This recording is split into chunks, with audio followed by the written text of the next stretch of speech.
Hello and welcome to IndieCent. In this episode we will be talking about everyone's favorite Dreamcast game, Sega Bass Fishing. Woo! Hey. I'll play with you some other time. That's my catchphrase. There's no ethical consumption under capitalism. Whoa! We have JK Darkside, Elmo, and Tama with us. And of course, me. Danny. You're too slow. Did you know Sega Bass Fishing was also known as Get Bass?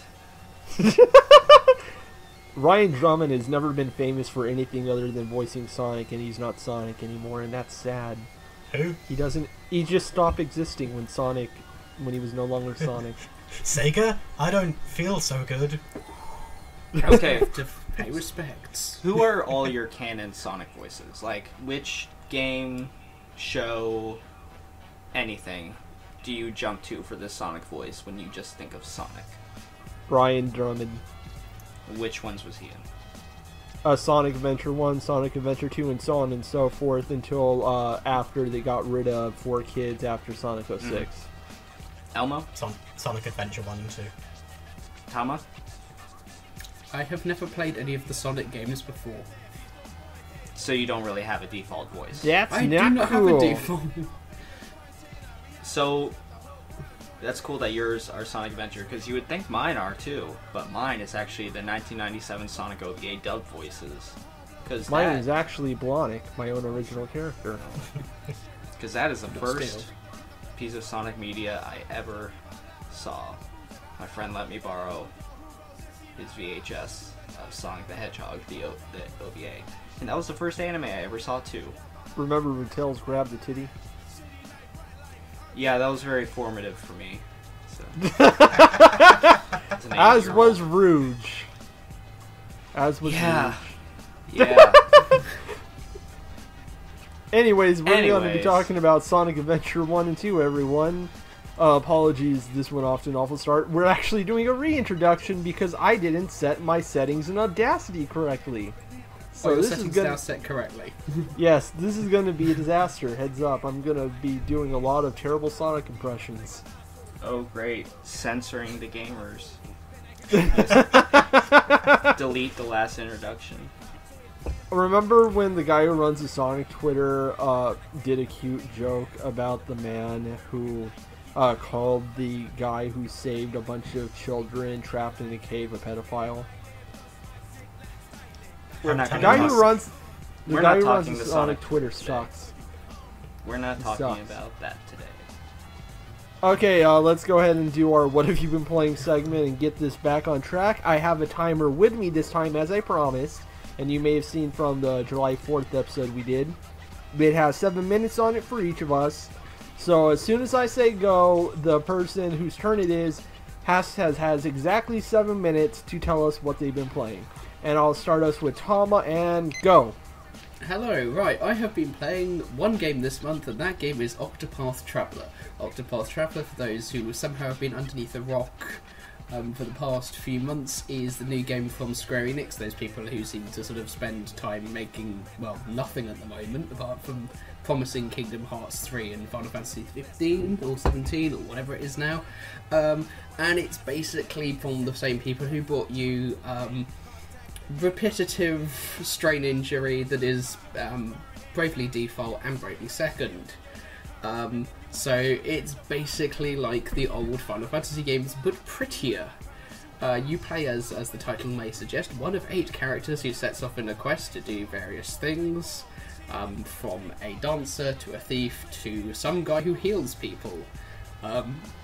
And so far, it's exceeded my expectations. It seems to have exceeded Square Enix's expectations, as they've some interesting sort of take on the RPG format. It does much as Bravely Default does, a little thing where you, instead of fighting once, you can fight multiple times.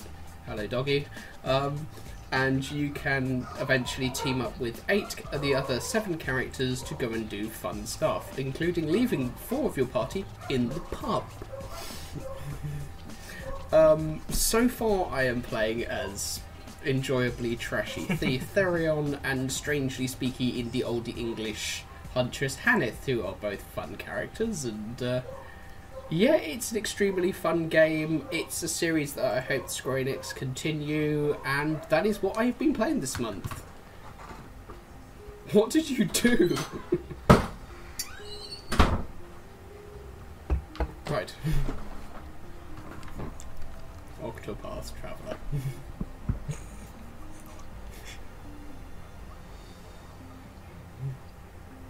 Just ignore the dogs in the future, because I want to edit that out, but I can't the moment everyone keeps validating their existence.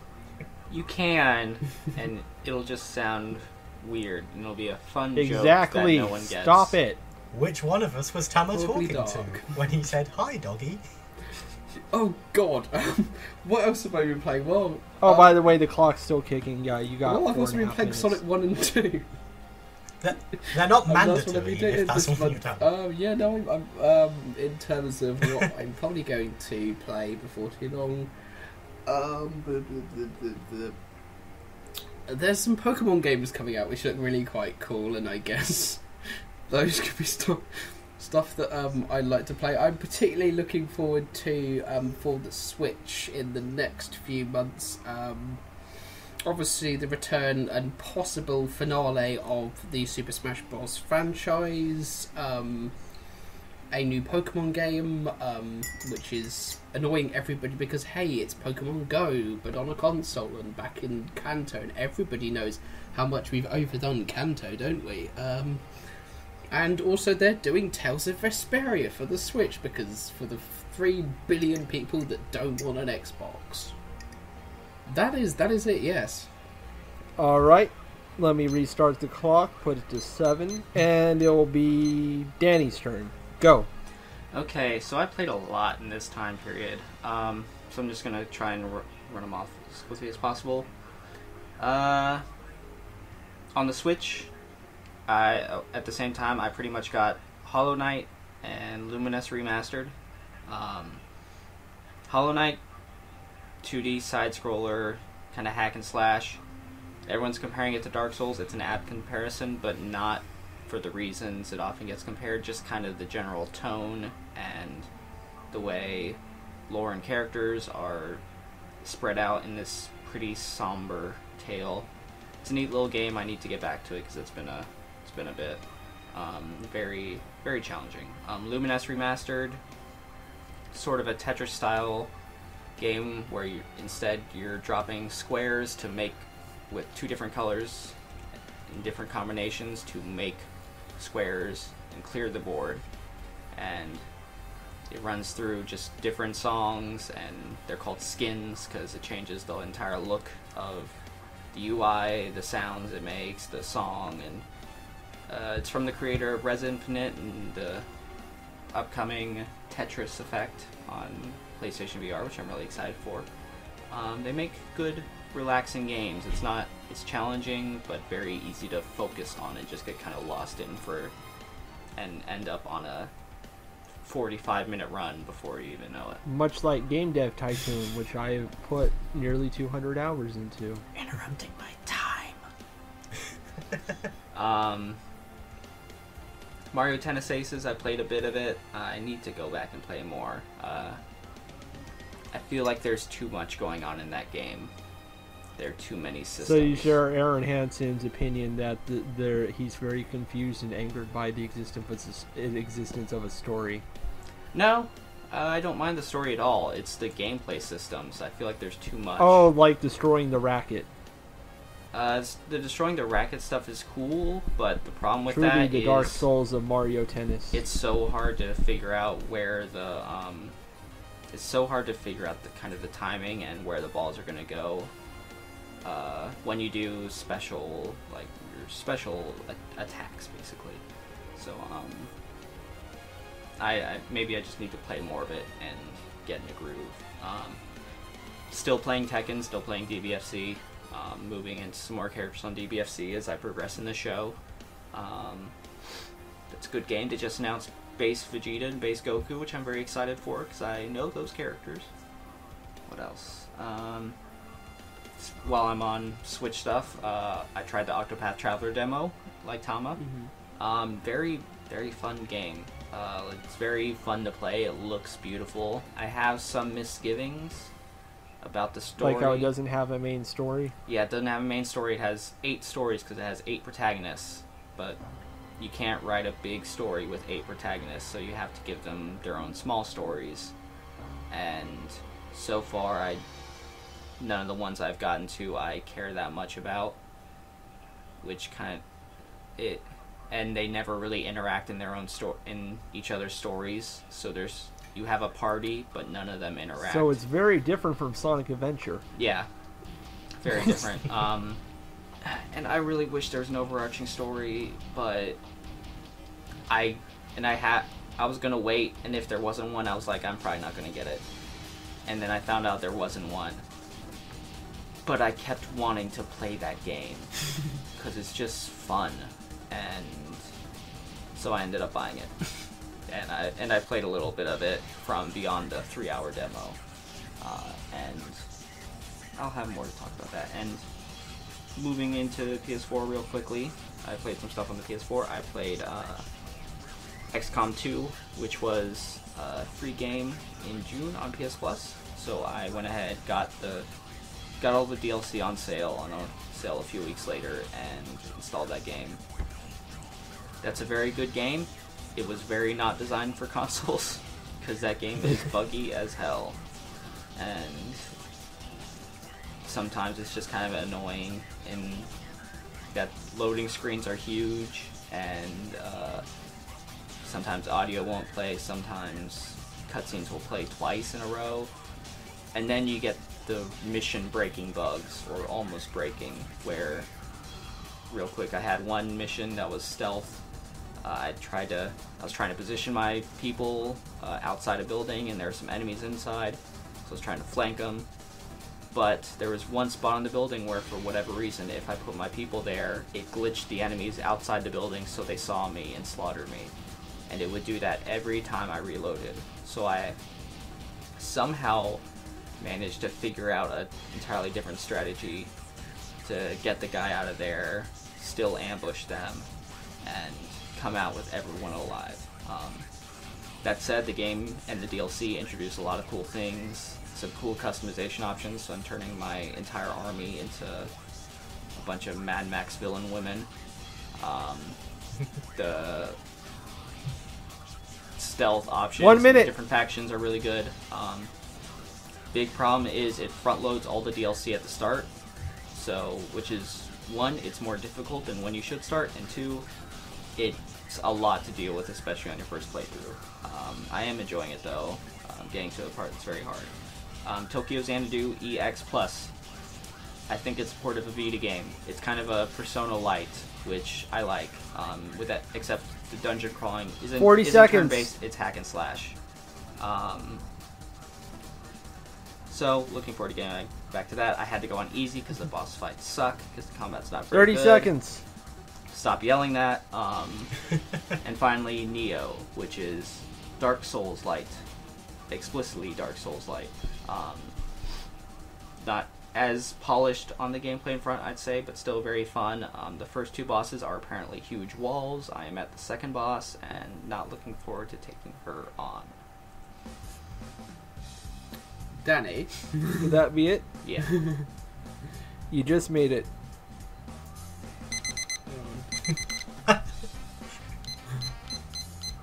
Alright, and go Elmo. Oh jeez. I have 6 things to talk about, but 5 of them can be done really, really quickly. Case in point, Assassin's Creed Chronicles India. It was just like Assassin's Creed Chronicles China. The end. It was good. 7 out of 10 if you like Assassin's Creed, or if you like Mark of the Ninja, look into it. Doki Doki Literature Club. That's a great game, because I can't talk about it at all, because all of the appeal is the plot, and the plot is all spoilers.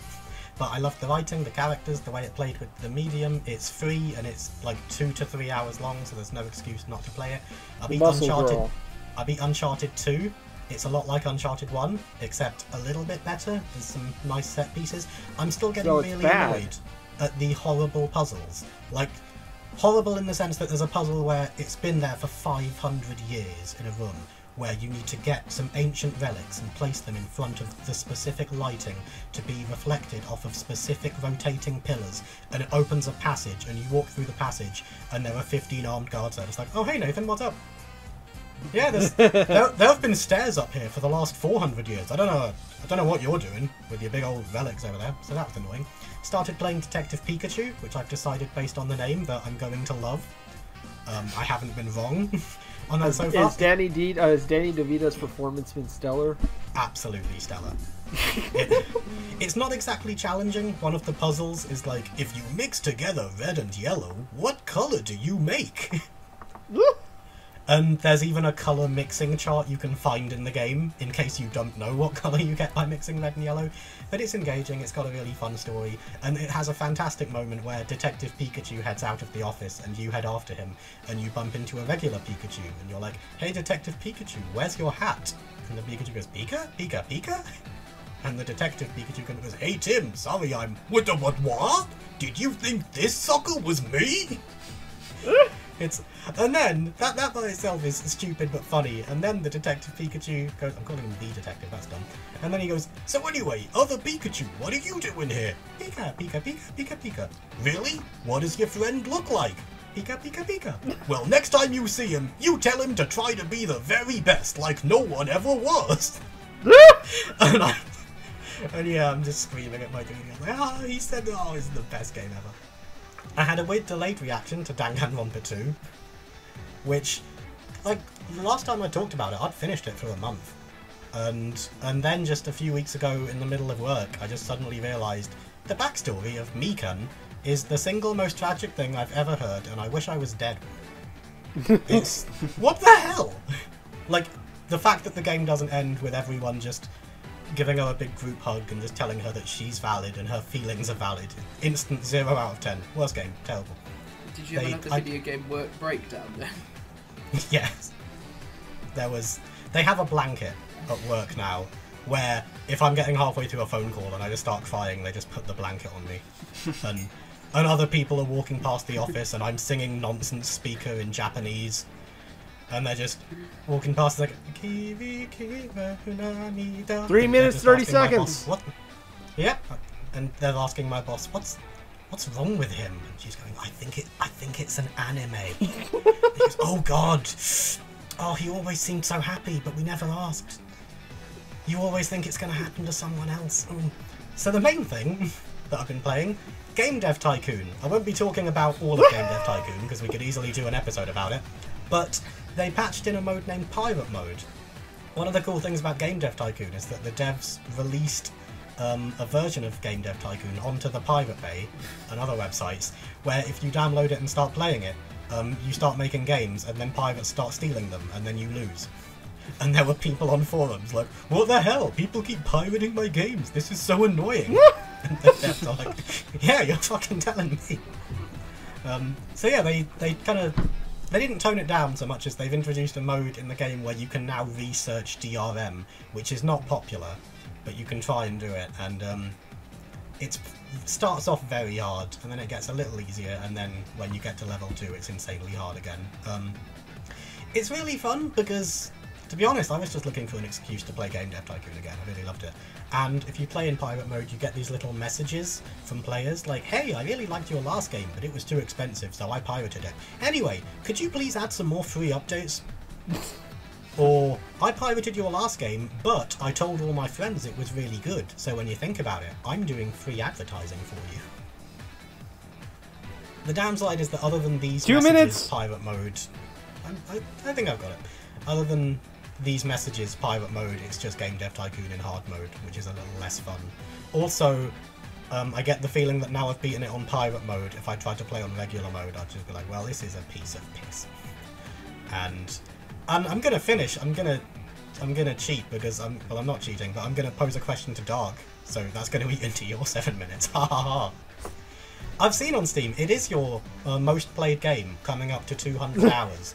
And I'm not just saying this because they both have Tycoon in the name, but my only issue with Game Dev Tycoon, and it's not a genuine criticism or anything, but I saw a video on Roller Coaster Tycoon once, and it said, "Hey, do you like playing Roller Coaster Tycoon?" And I went, "Yeah." He went, "Do you like building roller coasters?" I went, "Yeah." He went, "Do you like building roller coasters and people really like them?" I went, "Yeah." He goes, "Do you hate it when you build a roller coaster and everyone says that they hate it and it's bad?" And I went, "Yeah." He goes, "Do you want to watch this video where we explain how to build roller coasters with a 100% success rate?" And I went, "Oh my god. Not since I heard that the Assassin's Creed film might have a sequel have I ever wanted to watch anything less. Why? Why would I ever want to watch... Hey, you know that game you like playing because it's fun? Take all of the challenge out of it forever. By ripping the curtain away from behind the scenes. They're doing what? 30 seconds! And it's just... And the first time I played Game Dev Tycoon, in-game I had 150 years.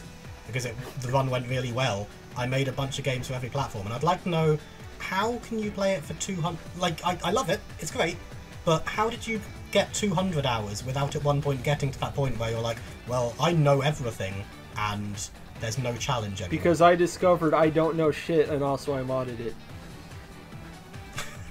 That's a fair answer, and I'm done. Okay, good. Give me a second here. Since you brought up Game Dev Tycoon, I'll go more into it. Yeah, I discovered the more you play it, the more certain things, even if you do things perfectly with the hints and all, sometimes the game's just like, nah. I have not managed to get a superhero-themed game to do well in scores. I mean, like, do really well, even if I'm doing it absolutely perfect as an action game. Except the first time I made one, and otherwise it's just been mostly received as average, and it drives me up a fucking wall. The game has some bullshit behind it, where like, there are variables you're not seeing, and it really messes with you. But I added in a bunch of mods with new topics and stuff, and that really did help make it more interesting. As far as what I've been playing, I haven't been playing anything new lately because I've been busy with a bunch of other projects. What I have been doing is catching up on Super Best Friends, and I watched the entire playthrough of The Evil Within 2, and I really want to play that now. But my computer isn't good enough for it, I already know that. And I'm almost done with their playthrough of I Have No Mouth and I Must Scream, and I'm laughing at past reactions to all the horrible shit in it. But as far as stuff I've been playing, I've mainly been replaying, and that's 3 games right now.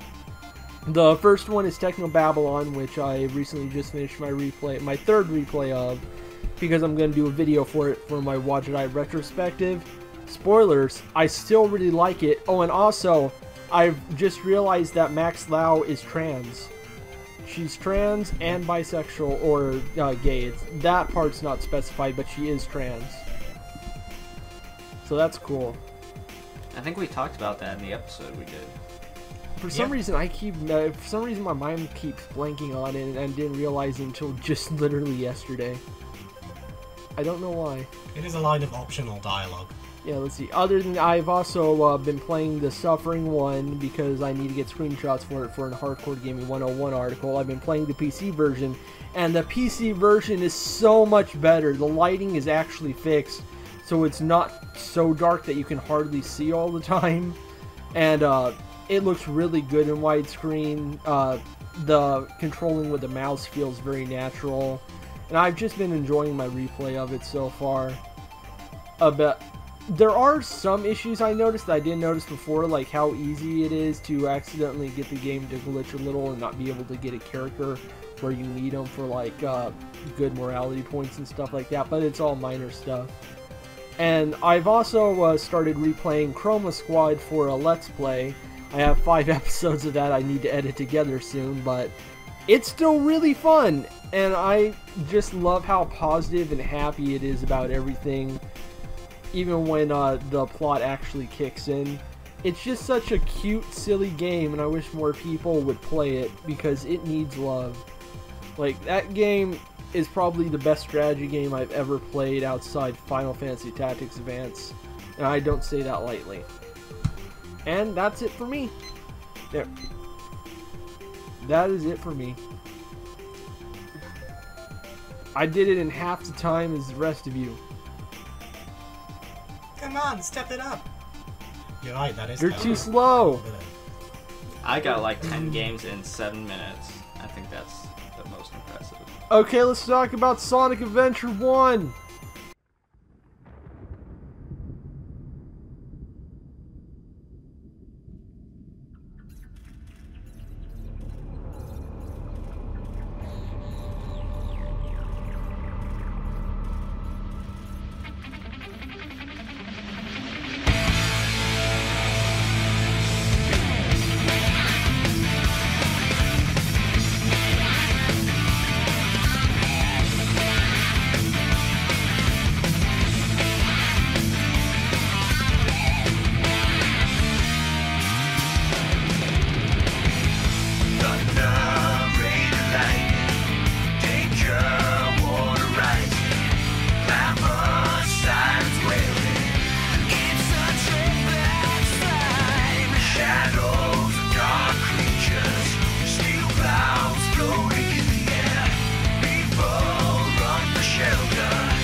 Okay, Sonic Adventure 1 is... this is not aged well. Holy fuck. And keep in mind, I played the DX version on PC, which is the remake of a remake.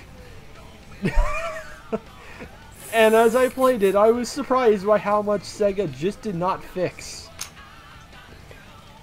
I am not very... a remake as much as a port. What surprises me is that DX is the version is the one that got ported to the GameCube that actually got the graphical update, and it makes it look worse than 2. It's so weird. Like they got like I don't remember if the original Dreamcast version had that effect where like if Sonic would jump and when he enters ball form that those blue spears follow him around. They changed that to just having a fast moving still image model replace the character model, where it's like his body's moving in a really fast blur motion, but it looks terrible. And a lot of characters can do it, and it's just like it never looks good once throughout the entire game. But that's like one of the few things they updated, because like basic environments and boss characters still look the same, and it's just, what was Sega doing with this? They made it look so confusing. Yeah. I can't get over it. I also can't get over how dumb looking the boss fonts are. That like typewriter font they used when spelling out the name of the boss you're fighting. And they use typewriter noises too. Yeah. The Sonic Adventure 2 does do it, but it uses impact font and has some neat little extra graphics like under certain boss names to give it a little more flair. So I like it better there, but in Adventure 1 it's very clear this was Sega's very early attempt at doing a 3D adventure game. So Sonic Adventure was actually done by a lot of familiar names. It was directed by Takashi Iizuka, a designer for Sonic 3 and Nights into Dreams. It was produced by Yuji Naka, one of Sega's most famous programmers and producers, who's worked, of course, with the Sonic series and other stuff. Kazuyuki Hoshino handled character design, and he was a character designer for Nights. And then Yuji Ukawa did redesigns, which I think may have been used later for Sonic X, judging by what I've seen of them. Composition was done by Jun Senoi, who is a madman, and I love him. He also did composition for Sega 3 and a bunch of other Sega games, like an absurd amount of Sega games, and is like the main Sonic composer now. There are a lot of really good lyrical talents, including Johnny Goani from Crush 40. Someone please buy shirts from him so we can eat, thank you. Like it's like the Dream Team, but nobody had any idea what to do with 3D space yet. So like outside of the auto run segments with Sonic, it's all extremely rough. And it's worse because I played the PC version, and the PC version has keyboard controls, and because I don't have a Microsoft Xbox controller, I don't have a way to play the game with a controller and assign movement directions to a control stick, so I had to use the arrow keys. And that actually wasn't bad in Sonic Adventure 2, it worked perfectly fine, but in Sonic Adventure 1, this somehow screws with the game itself, so it actually kills the momentum of the character you're controlling, so they just kind of stop for a very split nanosecond and lose all momentum they gained. And this is bad because in Amy's stages, in order to do her charging charging hammer jump, she has to be running, and I could barely ever run long enough to get that to work. So I had fun. Fuck me. It's weird because I was in the shooting stages in Sonic Adventure 2 and they worked fine with like 8-direction layout, but there's only 4 directions with Gamma in this one. What? I don't remember any of that from the GameCube version. It's bizarre. I had problems. Yeah, I also played this with the keyboard, and this is actually this is the game I disliked least. I will freely admit here, this is the first time I played either of these games. My brother owns Sonic Adventure 2 on Battle on GameCube. We used to play occasionally the Battle mode, but this was not a fun experience for me. Oh man, this is so rough and raw. At all. I think that basically this is Sega's attempt to do, quite honestly, this is Sega's attempt to sort of go play by Nintendo's rule and basically do Super Mario 64 but with Sonic. Well, yeah, but you have to remember Super Mario 64 came out in '96 and this came out in '98 on even more advanced hardware. And it shows badly. No, I mean like they tried doing a Sega game on the Sega Saturn, but it ended up being so bad that they decided not to and just turned it into bug. They just turned it into bug. Yeah, so I mean. Yeah, because they realized, no, we're still not ready for this. This was an interesting play. I mean, it's dated badly. Yeah, this wasn't. This really wasn't their attempt to be new Mario 64, because they already tried that with the Saturn in it, and it was so bad they just turned it into another game, so they didn't hurt the brand. And so for the Dreamcast, they decided to start from the ground up and recontextualize everything, like focusing on the auto run segments, for example, free movement and all that. Oh no! Okay, so that break there is because there was an accident in the chat, everyone. I'm sorry, but where were we? We're talking about Sonic. We're talking about Sonic. Oh yeah, I think we were comparing it to Sonic Mario 64. Like, yeah, the big difference is they weren't trying to make a Mario 64. They were trying to make a 3D Sonic game, and they had. And after their big Saturn mess up, they had to recontextualize everything. So, like, that auto run segment on the first level of Sonic's levels, where, like, the whales are chasing him as he's running down or breaking down pier, that was their big vertical slice they showed off when they were first promoting this game. And that wowed a lot of people because that captured the feeling of Sonic, but...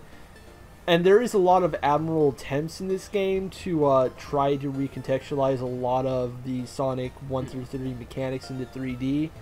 But there's also a lot of extra shit that didn't need to be there that varies in effectiveness. And they tried to do a big story for this. And on I used to like the story a lot, but on replay, I'm questioning if it was actually handled well. Because... this did not need 6 main characters. Yeah, the thing I feel with this game more than anything is it's bloat. It's you've got sort of, as you said, 6 main characters. They all have stories. You have to put some in quotations, like Knuckles.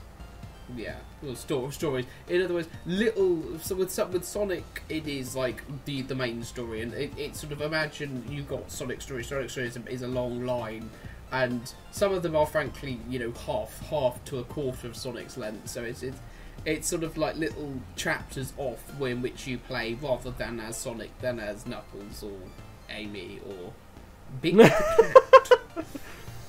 Woo! Froggy! The thing I felt I'm here with, to shoot bubblegum and kick game, ass, and I'm all out of bubblegum. The thing I felt with this game is there is a lot of wandering around. Oh boy. It's like, oh boy. There's like so the sort of the first sort of 4 levels are the running one across the beach, which is probably the single best level in the game, and it's clear that this is where Sega has gone, we need something big and flashy to go at the front. Oh, we're at the beach, by the way. Okay, we're going to go run, and we're going to get chased by a killer whale at one point, and okay, fine, and oh, look, various things. And then the plot starts, and then Tails arrives, and it's like, okay, what are we doing? And then you go to the place with the tornado, and you have to go into the place with the tornado, you have to go to where Tails keeps his biplane. The guy can fly. I don't know why he needs a biplane, but there we go.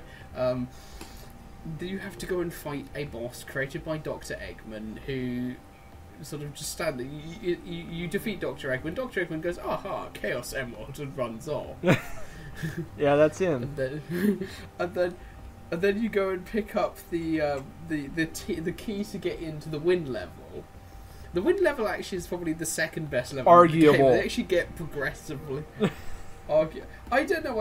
I liked the sort of the bit at the top where you then sort of descend, and it's like, okay, this feels like a Sonic game, and it's just like, okay, fine. And then you go back, and then you go to the city, because for some reason Sonic is on holiday.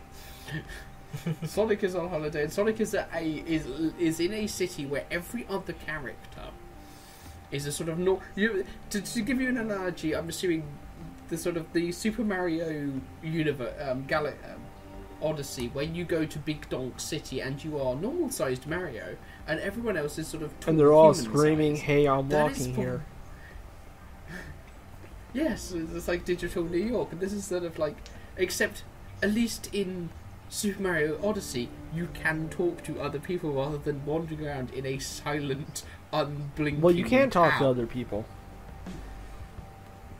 Yeah, you just go up to How them, do you do face that? them, and press the Yeah. action button. Ah. What do they say? Not much, but sometimes they have other things going on. Like, there's one lady who's really into the guy at the burger joint, and the guy at the burger joint is very confused by this lady who comes in sometimes, who stares at him too long. Oh, and there's also the guy who runs the store, and there's a golden chow egg in the store on the display, so if you come in with a rock, you can take the golden chow egg off the display, which sets up the alarm, which means you can't leave unless you put it back. But then you can just put the rock on the stand and then carry the golden egg out, and he doesn't say anything. So I like to imagine that this guy's just watching Sonic the Hedgehog, the world's greatest hero, come into his store with a rock, then take his prize golden egg off the stand, put a rock on it so he can leave with the golden egg, and just as he's about to exit the door, he's like, yeah, what are you gonna do about it? That was my favorite. Or it's his last day of work, and he's just like, you know what, Sonic? I just don't give a shit anymore. That was the best moment in the game. But I think it does get just progressed. I don't know whether Sega sort of went, oh, we really need to make like the first few levels of this game good, and by the time they've sort of got into it, they've paid for RRP for it. They probably spent 10 hours playing it. It's going to be too late to return it by now. Yeah, they also reuse a lot of levels for other characters, especially Tails, who just has the Sonic levels for like almost the entirety of his thing, except he's racing Sonic in them, and it's kind of broken and boring. Oh, and don't even get me started on how bad he is in the wind level, because thanks to the graphics here, there's a weird lack of proper shadowing and it's hard to get an idea of depth and distance in the 3D space.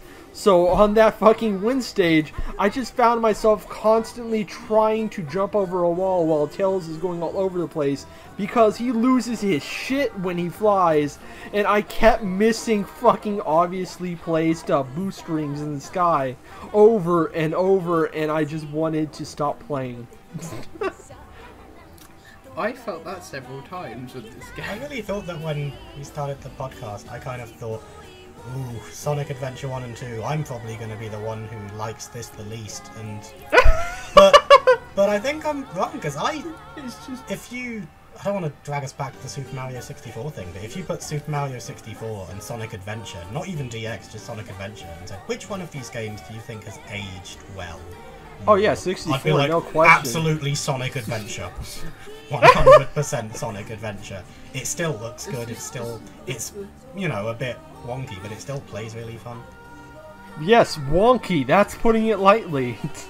I forgot how much needless bullshit time wasting there is in this game with the hub worlds, because I remember people were complaining when Sonic Adventure 2 came out and got rid of the hub worlds, like, what happened to the hub worlds? And I think they just blocked from their memory the sheer amount of nothing you can do in them. There is no reason for them to exist, and every time Sonic has tried to bring back a hub world, it has been a disaster in every single attempt. You could go to a train Get a station train to the middle or of the jungle. You can have Big Lift a car. Hey, best character. You can play as Amy. Or not. What's kind of interesting about this game is since they were moving to 3D, unlike Mario, which just did more Mario but in 3D, they wanted to try and do more with the franchise. So they really started to push story elements that were only like hinted before in the previous games. And I'm glad, and I actually do like they did this, because I think some of the later 3D Sonic games, they're cheesy as fuck, but they're engaging, and I will actually defend the story of Shadow the Hedgehog for the most part. Fight me in real life. But replaying Sonic Adventure, and I will defend Sonic Adventure 2's story when we get to it, but replaying Sonic Adventure 1, the ideas are there, but like there's so much extra crap that didn't need to be there, so many half-baked ideas, and just the cutscenes are so bad. Oh my god. Sonic! I forgot how bad, and I don't even mean like the voice acting, I mean like just how long, just the use of the camera, how long scenes last, what's actually happening in these scenes. And the camera for this game is terrible. Yeah. The casino stage. I got stuck in there's basically, obviously, it's the casino stage, and you can only go to it at night because casinos are already open during the night, folks. This is why Sonic Adventure 2 went in a more just go forward and have fun direction compared to 1, which has a lot more branching paths and levels that you can't see unless you fight with the camera constantly. Yeah. And anyway, I sort of then proceeded to get stuck in a shower section for about 10 minutes because the camera was stuck round the side. It would not turn. So I sort of tried to get myself to an angle where, you know, the camera could actually turn so I could get out of the shower.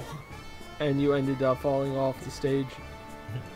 That was the other thing. There was when we're taking the wind egg to one of the stages. They sort of get the wind. The wind key, yeah. Open. The wind key open. No, it was the wind key.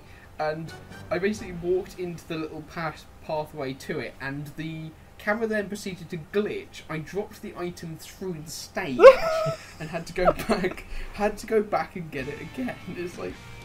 This is not really. And remember, you have to get that in the city. Yes, it's about 10 minutes backtracking. Danny, what did you think about whether this game has aged well? It's a good game. Yay! I want to get more into the story because this is always my favorite part with these games. So let me rate each story. Sonic's, it's just basically, Eggman's being a douche, I'm gonna go hit him a lot. And that's all you need. For Tails, it's I'm very insecure about myself, but I'm just gonna follow Sonic around and like there's racing stuff. Oh, and then and then I ended up being the one who beat Dr. Eggman in the end until he left somehow, and then Sonic went to finish him off because he's the only hero here, and that kind of undercut my development. But it was an okay conclusion. I liked disarmed fucking nuke. Point taken, but I did like his ending cutscene where his song all about how he feels like he's not very awesome at all is playing as he's running around jumping with his mouth wide open, and apparently he talked at some point in that scene because they show that, but you don't actually hear him say anything or get subtitles, so you just assume at that point he's the one singing the song until he just isn't anymore. Knuckles was completely wasted and pointless. Knuckles is there just to set up that Chaos is connected to the Master and Chaos Emeralds, and that's it. He does nothing of consequence other than he runs into the Eggman and he's like, hey, you're a jerk, and then Eggman's like, no, Sonic's a jerk. And then Knuckles like, you told me that before and you lied to me and I believe you this time just like I did last time. I have learned nothing. And then he fights Sonic and ends up helping Eggman by accident. And then he fucks off to go get more Master Emerald shards, and then he just goes back to his island and takes a nap. Something we can Good going, Knuckles! Amy's was actually was probably the second strongest story-wise, which is kind of sad because it was about her realizing her own shortcomings and wanting to improve herself, and she'd get a satisfying fight at the end with the robots that's been chasing her the whole time, and she just wants to protect this cute little bird and get its family back. And I mean, like, that's all very nice. And Gamma's is definitely the strongest story because it's all about the way Eggman's robots in the series have always worked is that they run on animal power. So his the animal that's at the center of Gamma is starting to regain consciousness and affecting Gamma's programming. So he ends up defecting and trying to fight against all of his other brothers and the animals inside them to free them. And this actually rather sad story, and it ties in well into Amy's story too. I like that a lot. And Big is just Big, and he wants his frog, but his frog keeps running away, and so he keeps chasing the frog, and then he gets the frog, and they go home, and then the cheesiest song in all of Sonic history plays over them as they dance around. The only note I have written down for Sonic Adventure 2, I may not have done that much preparation for this, is that I replayed the end of Sonic Adventure 2 Van of Friends, and I think it's the end of Sonic Adventure as well. There's somebody on the staff named Alan Jones, and all three of us in the room misread it at the same time. So then we spent 5 minutes being like, they're turning the froggies gay! I should mention the voice cast for this game is interesting because, like, I think I mentioned Ryan Drummond at the start. He's the voice of Sonic. You have Michael McGarren here as Knuckles, who is also Jensen in Lost Odyssey, and Booster Gold in an episode of Young Justice, I was surprised to find out. Jennifer Dollard is Amy, who's her for a few games up till, like, the Heroes in the Advance 3 era. You'd see Eggman's voice actor here is Dean Bristow, and I love him. And even though he doesn't hold a candle up to the guy they ended up replacing him with after Heroes, he does a very serviceable job, especially in 2. And I think they just got an actual kid to play Tails, because he sounds terrible. Oh, and Big the Cat is voiced by the voice of Duke Nukem. Big the Cat's dialogue amounts to, duh, Froggy, and he's voiced by the guy who was Duke Nukem. Fun fact. Sonic is charging into Eggman's nest, kissing Eggman, Eggman vomit, catching him in bed with Eggman. Sure. I really want to hear more about the positive qualities of the game from Danny. Woo! It's a good game.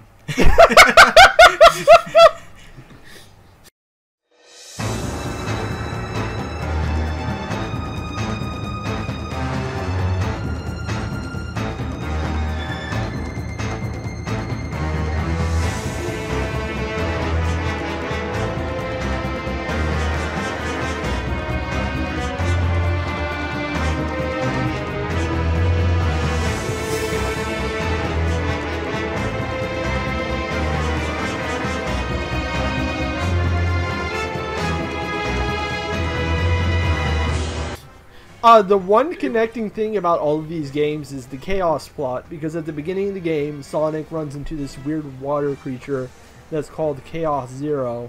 And as we find out, as you play through all 6 of the stories, you get tidbits from this echidna spirit named Tikal. She's one of the many of the...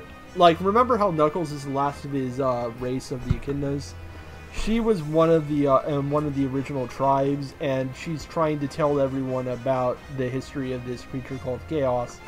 And it turns out Chaos was a benevolent spirit guarding the Master Emerald and Chaos Emeralds, and then Tikal's dad was like, "No, we need to go do genocides.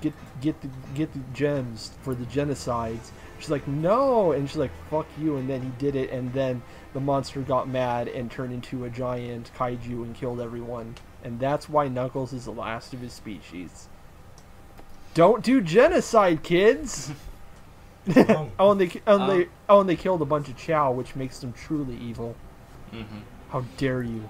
I know you think there's like too much to the story, that they maybe didn't need to have all that, but I honestly really appreciate it. I do appreciate the Chaos story, but I don't appreciate how it's weaved into all the other 6 stories, because like, if you take out Big entirely, and then take out... Actually, if you take out both Big and Knuckles, almost nothing in the plot changes. Almost nothing in the character arcs change either. Like, they add so little, they feel wasted.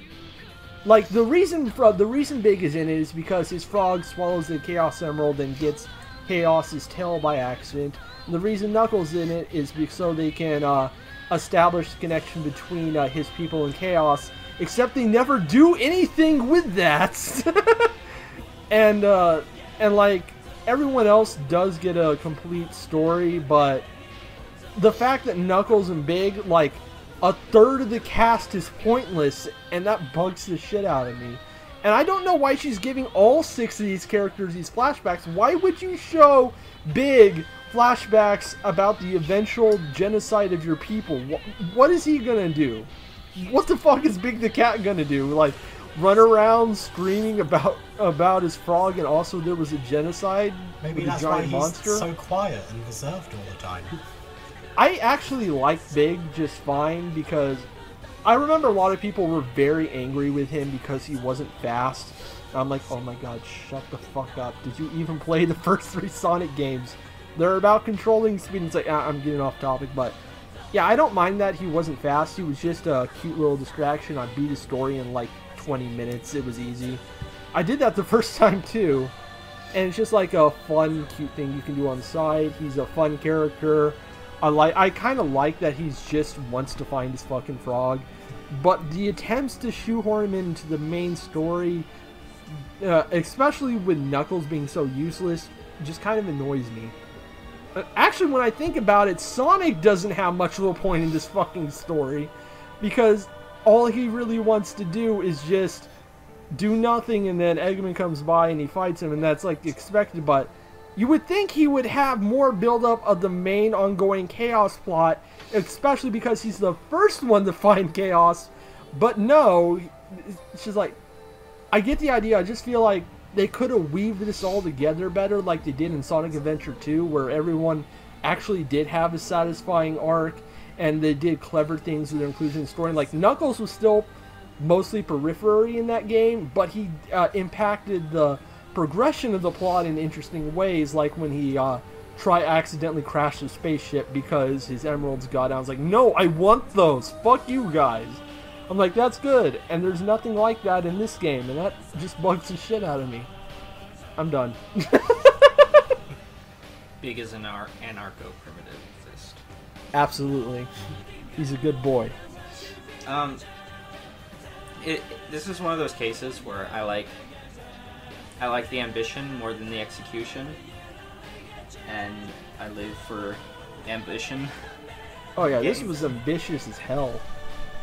Because, like, comparing it to Mario 64, and everyone compares it even if they're not really direct competition, because they're kind of different kinds of games, different kinds of adventure games. And everyone loved in 64 how you had the whole castle to explore and go into these different areas. And even if the overworld wasn't very good, even for like 98,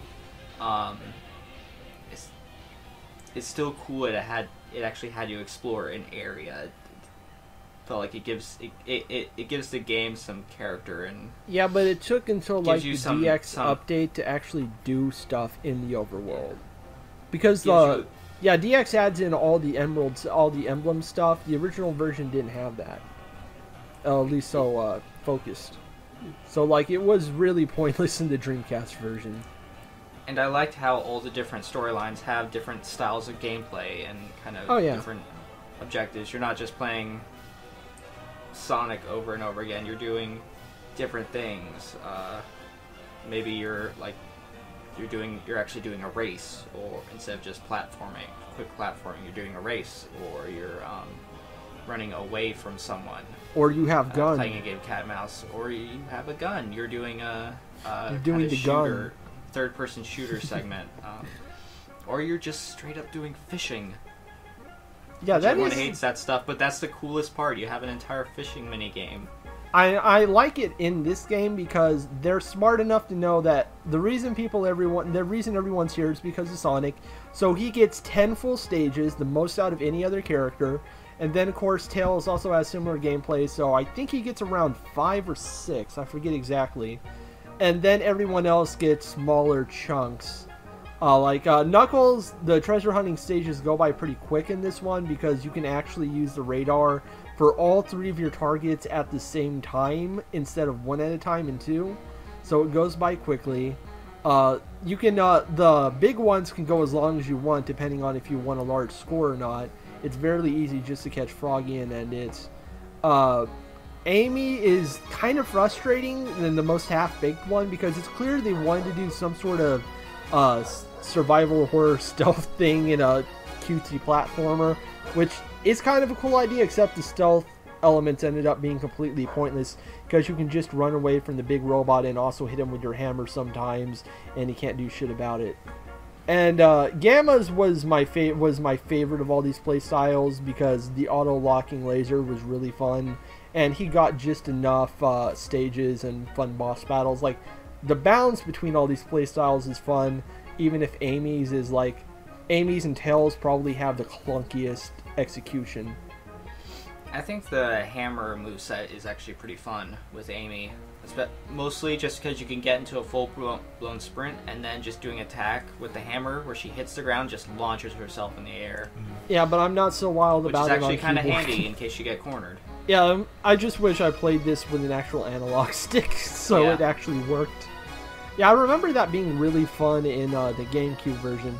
I was surprised to find out that I didn't really care about a lot of the upgrades. Like, Amy gets probably the single most useless upgrade in the entirety of Sonic history, where she just gets a spin hammer attack that has her stationary, which has barely has any range, making it completely useless to a jumping hammer hit or a regular hammer hit. It's just a time waster. Like with Tails, his spinning tail thing, he can still move when he's doing it, and it becomes very useful in the final boss. But Amy gets nothing. I mean, like, that's disappointing. Other stuff that didn't need to be in the game that was, like, Sonic's levels are all fairly standard, but then, like, the second level of Sonic is just you play pinball. And not just one pinball, you have different pinball ones. And my favorite is the Knight's machine, because it's kind of like you have to set up. You got lucky, didn't you? Because you actually got, like, all the rings on the first try. Yeah, I got on, I did the slots pinball, and that was okay. I did the Knights one, and I ended up I was on that stage for a half hour, and I got the max number of rings. And I just kept going to see how long I could go. Well, once you fail one of the pinball things, you do get an actual stage for that level.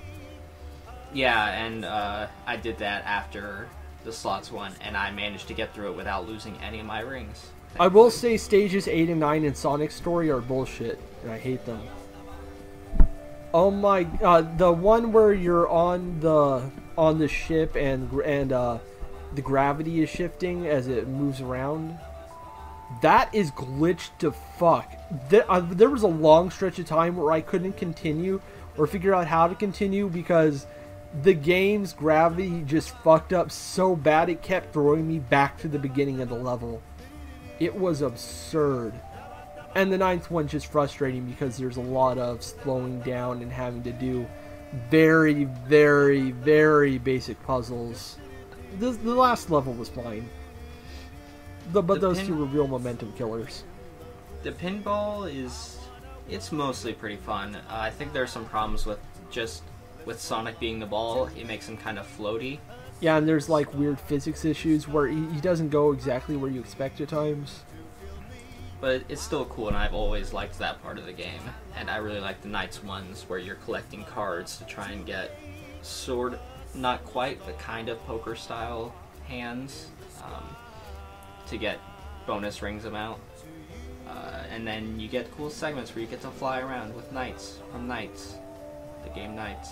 Replaying this makes me kind of hate Sonic 06 more than I do because I'm realizing they were trying to improve on a lot of the ideas they had in this game, like bringing back Amy's old moveset, except it got rushed out and it was bad. And like everyone left, and also they tried to do that telekinetic psyop stuff and it didn't work. I mean, it could have been cool if they had been able to finish the game. I'm not sure because I think their focus on screwing with the Unreal Engine with Silver's telekinetic powers kind of distracted them from a lot of other stuff they needed to put more time in. Because I think that was the trickiest part of designing that game. Finally, the last thing that didn't need to be in there that was the Chow Garden. Oh yeah, it's a big afterthought in this version. Yeah, it's more of an afterthought in this version than Sonic Adventure 2, but you still have like the Chow Race stuff. You're collecting animals for them. You have a small shop, and it's a nice. It's not something I ever really put much time into in Sonic Adventure 1, just because there isn't a whole lot to fall into, but it's still cool. And I think this was the game where they introduced Chow, so at all. And yeah, it was because they got genocided by the echidnas. Yeah.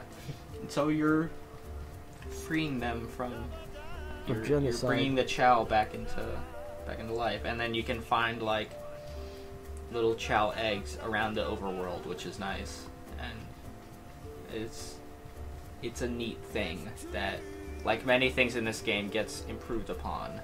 Yeah, but like all the extra gardens and the weird HUD system just really bugged the crap out of me.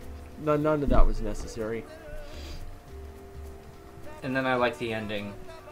Oh, where you go supersonic and you fight a giant water kaiju. That is a legit cool battle. I think it holds up better than the final hazard in 2.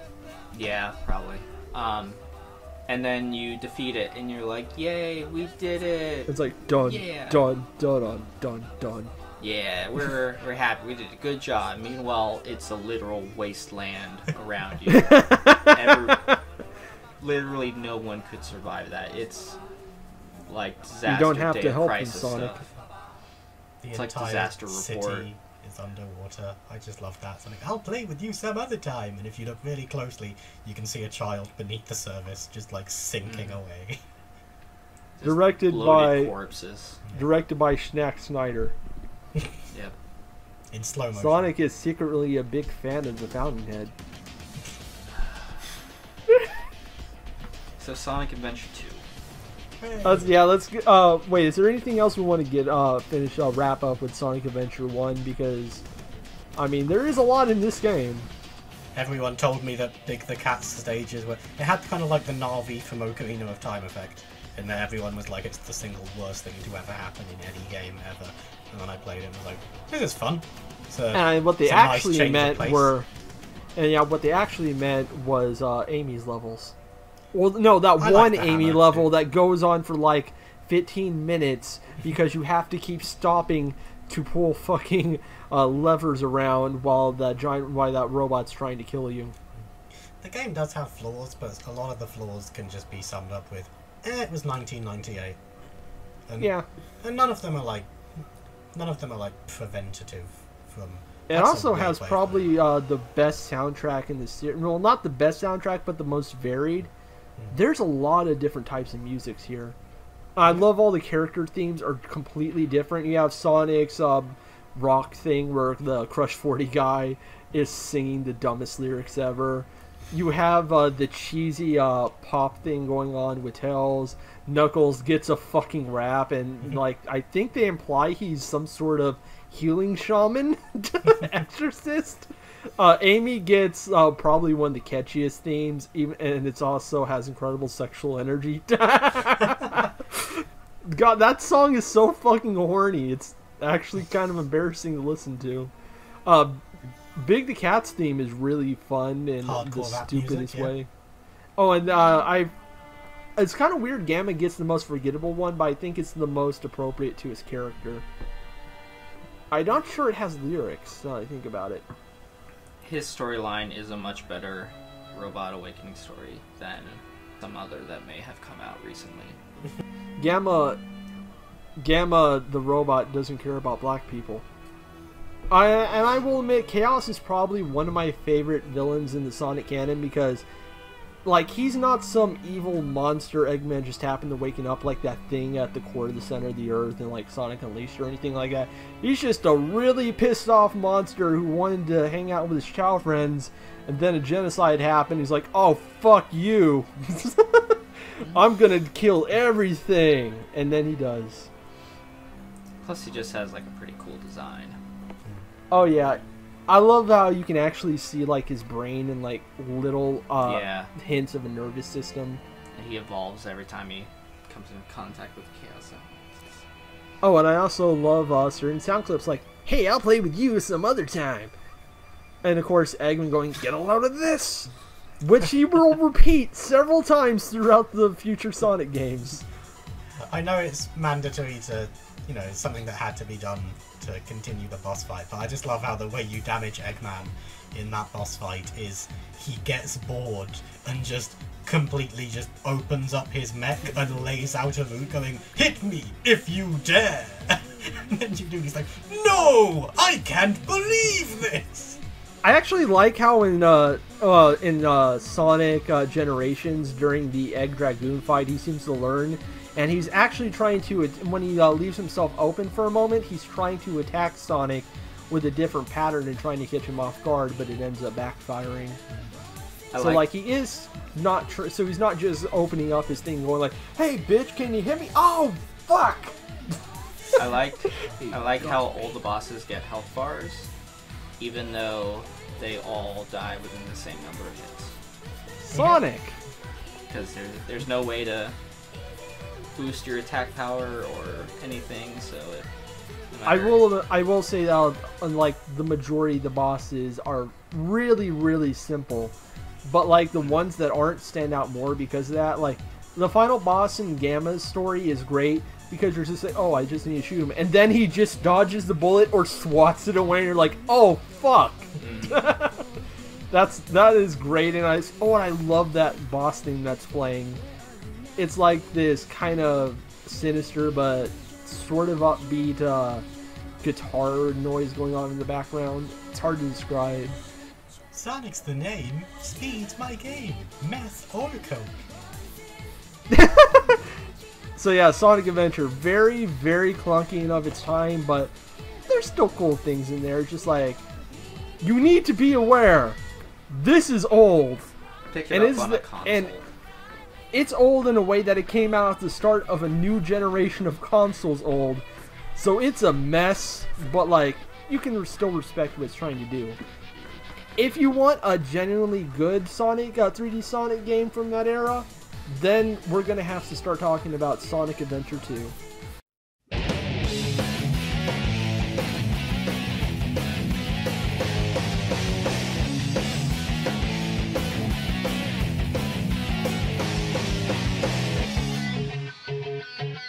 Can you feel life moving through your mind? Ooh, look like it came back for more. Yeah. Can you feel time slipping down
Yeah. Yes. So Yeah. Sonic Adventure 2 scales back. There's no overworld.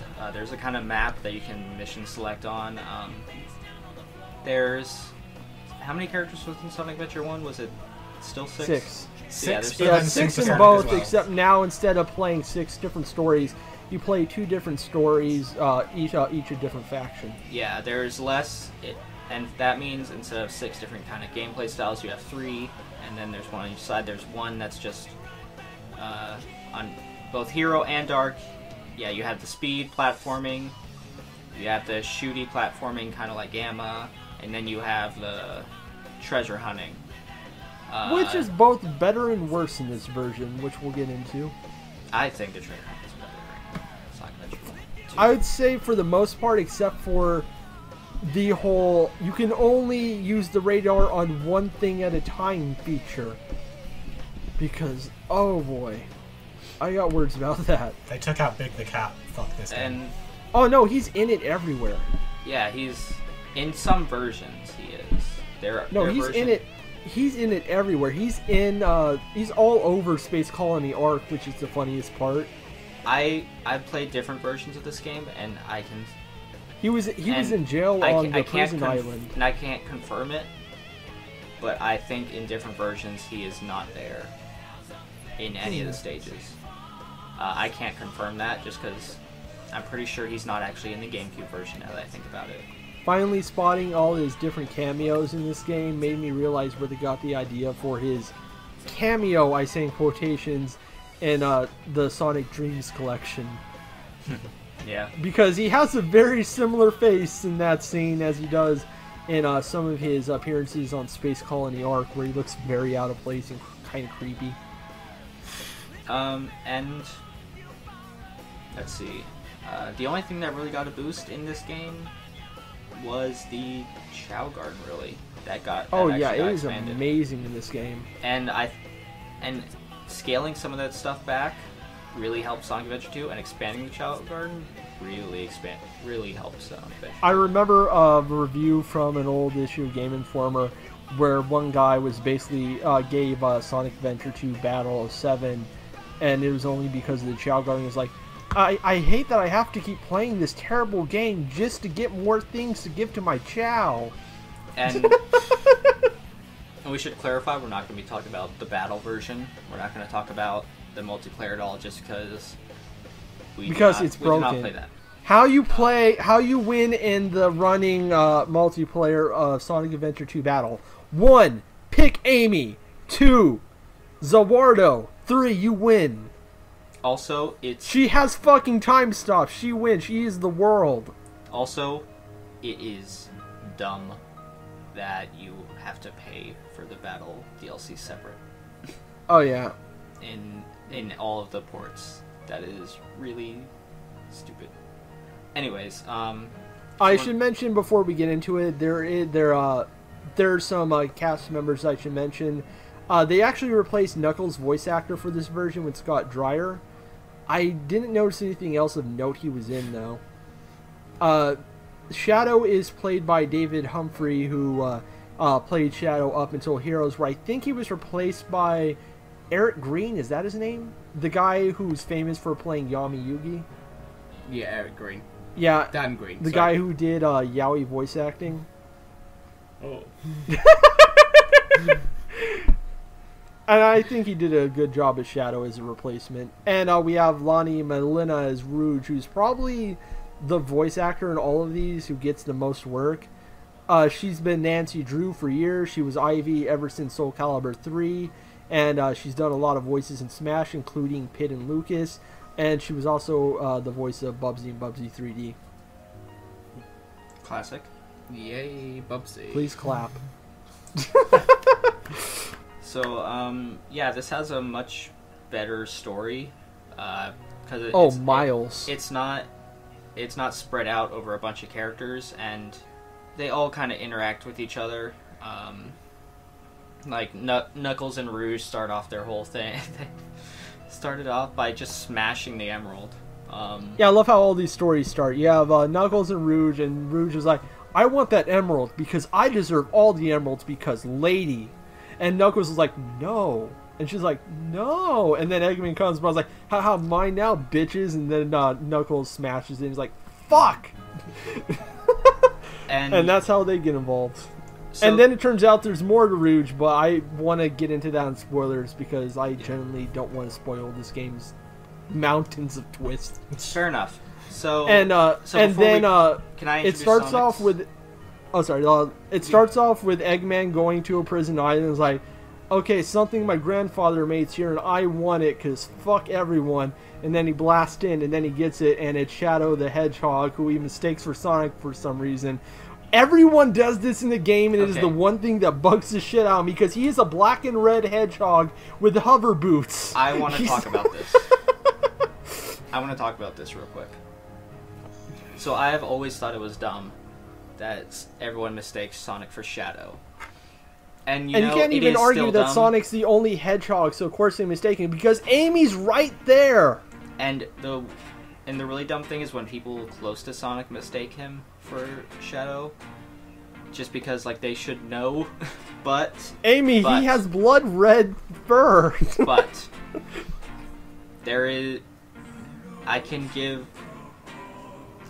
leeway to other people, especially in like Sonic X when like regular people mistake him, just because they're racist. I've spent the they're entirety, hedgehogist.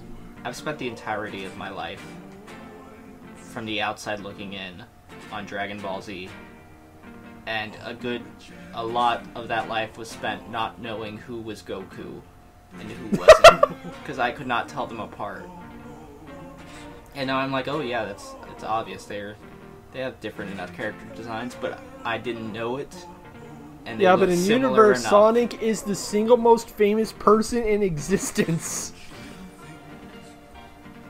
So I mean, yeah, but does that mean people have to recognize what he looks like?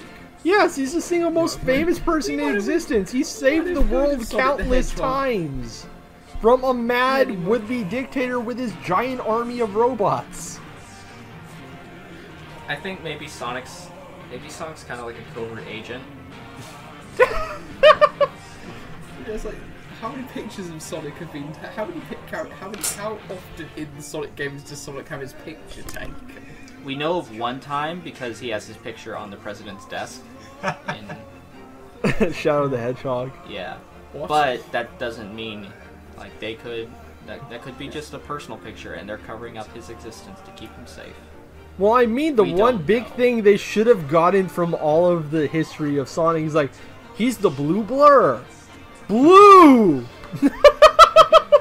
Maybe everybody is colorblind. And they have Shadow on camera. You actually do get to see Shadow on camera, clearly black, and they're still saying, oh, it's Sonic. Maybe very dark blue.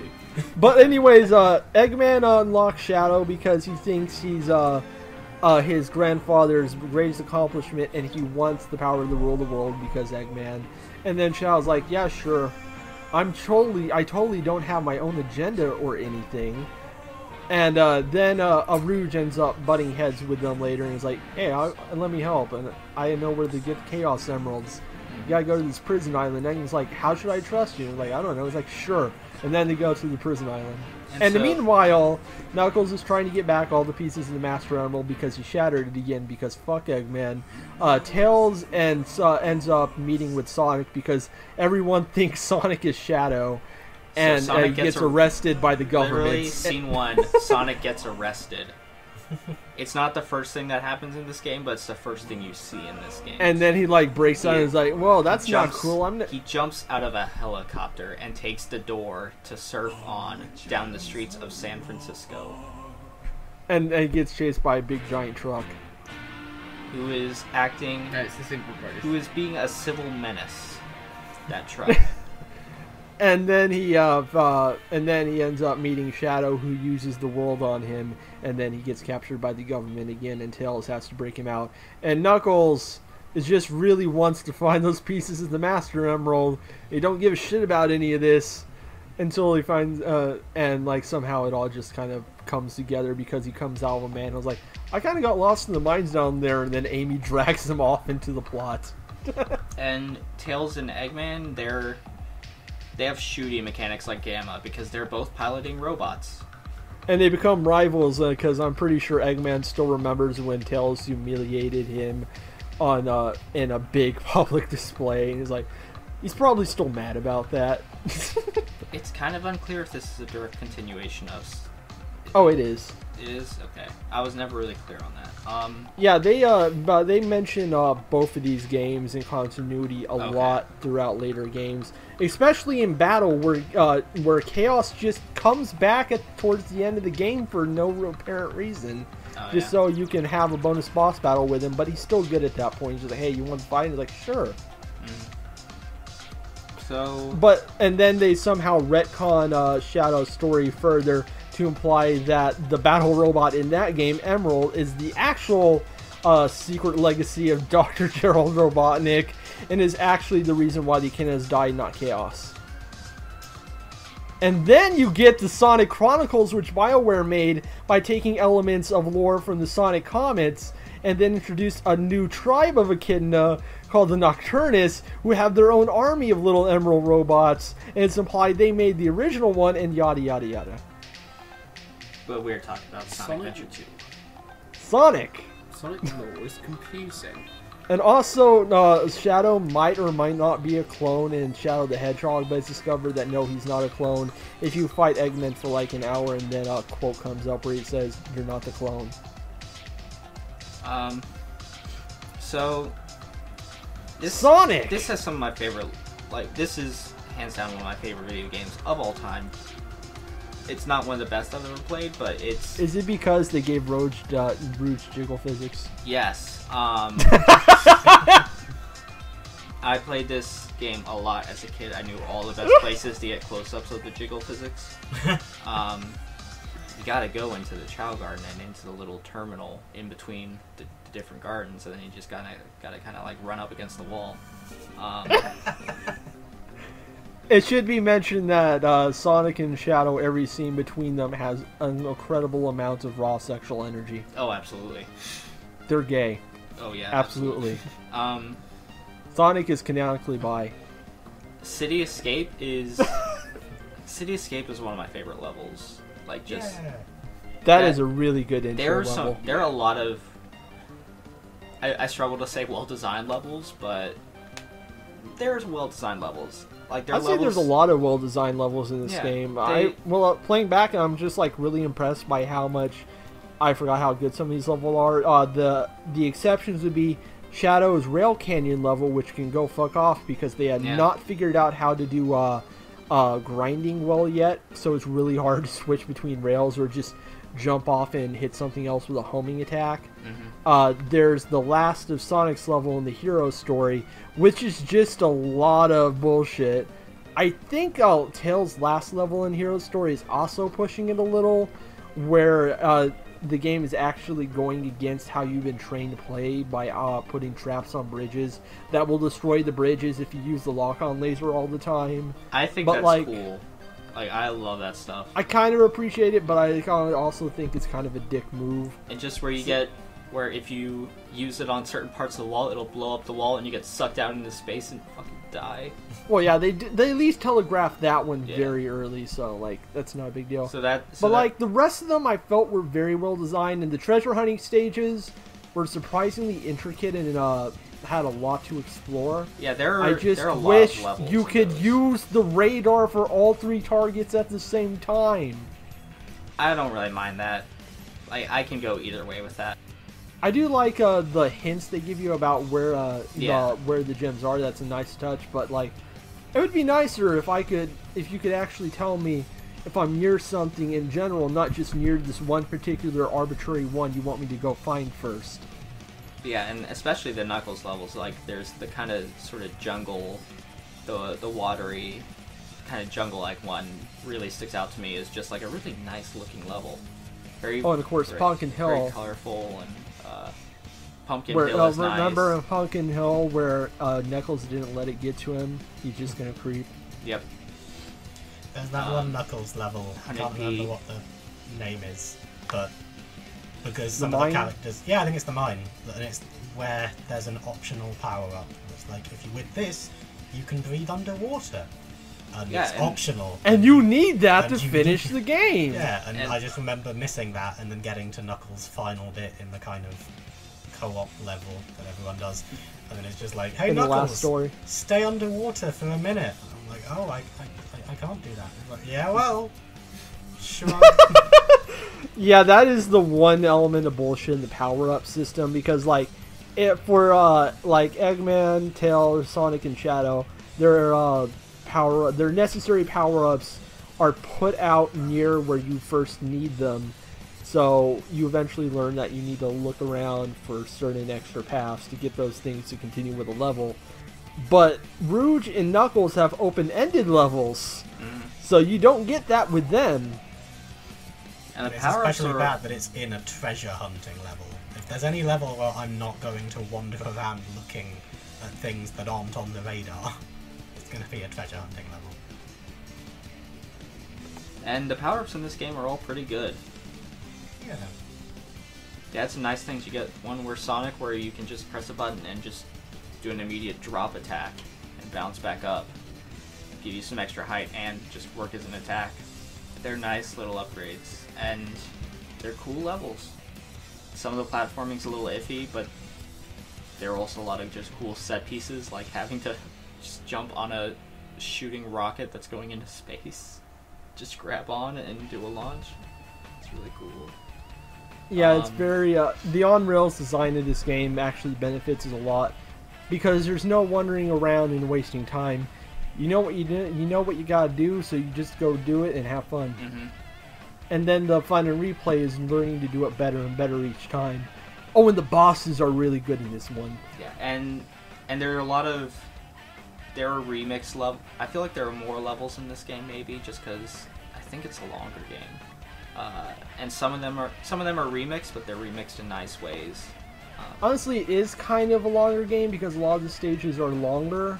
It's not that there's more stages, it's that there's less bullshit to wade through, And also, levels last longer. So, like, I ended up playing Sonic Adventure 1 more.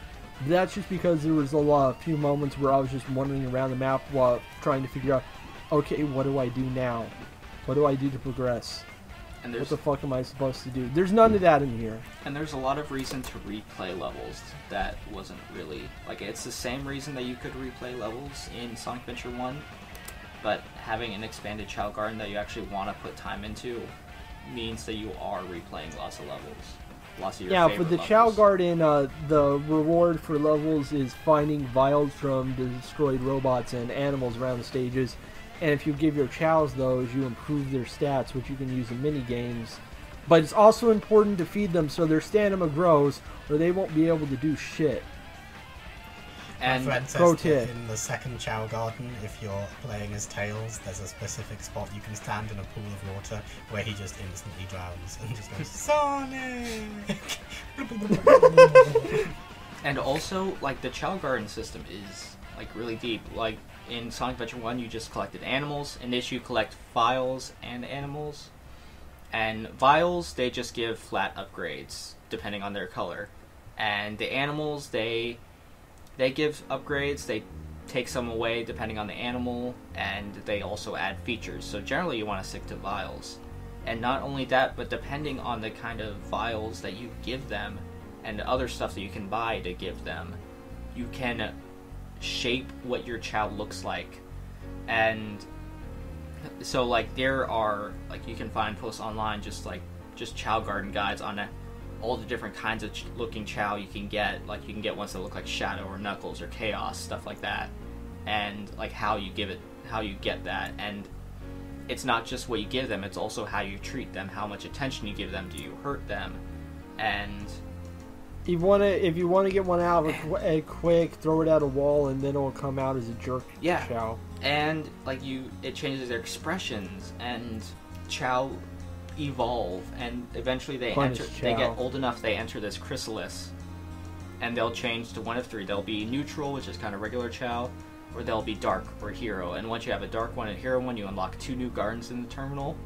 One is a literal hell space for the dark Chow, and one is a heaven space, like, for angel ones. And you don't have to put them in there, but it just opens up new gardens for you.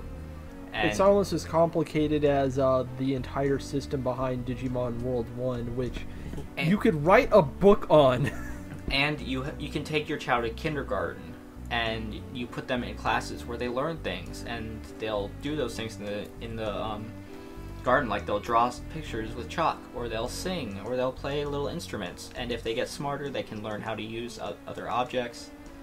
There's a black market there you can buy stuff. There's a doctor's office where you can get sort of their stats and dispositions, so you know what to kind of lead them in, what to improve, what they are better at learning, and then you can take them to. And the reason every Sonic game after 2 is lesser than 2 is because this is not in it. Is exactly because this is not in it, because this is the reason you keep Even playing though the Heroes game. would be the better one. This is the reason you keep playing the game, and there's a fortune teller who you can go to auto-generate a name, or you can write your own. And then you can take them and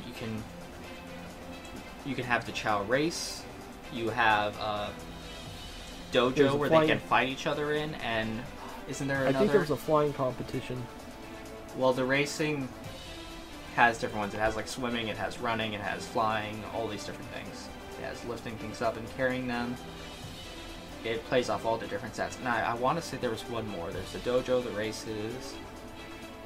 Was there one more? You can enroll them in kindergardians and have them learn to use weapons. Yeah. When you enroll them in kindergarten, they might tell you things they learn, like how the Civil War was actually about taxation.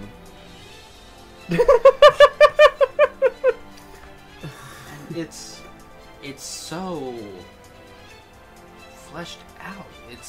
It's the reason I put Public school system slam. I put so much time into this game in my life, and most of it was in the Chow Garden or getting stuff for the Chow Garden. And like the story is cool and everything, and the levels are cool, and it's nice that the levels are pretty fun, because I can have fun playing them, but then I go back and just spend an hour in the garden just tending to my Chow, and then Chow can breed with each other and lay eggs, and Chow will quote unquote die, where sometimes they'll just fade away, and sometimes they'll reincarnate, sometimes they'll just fade away. Like they have full life cycles.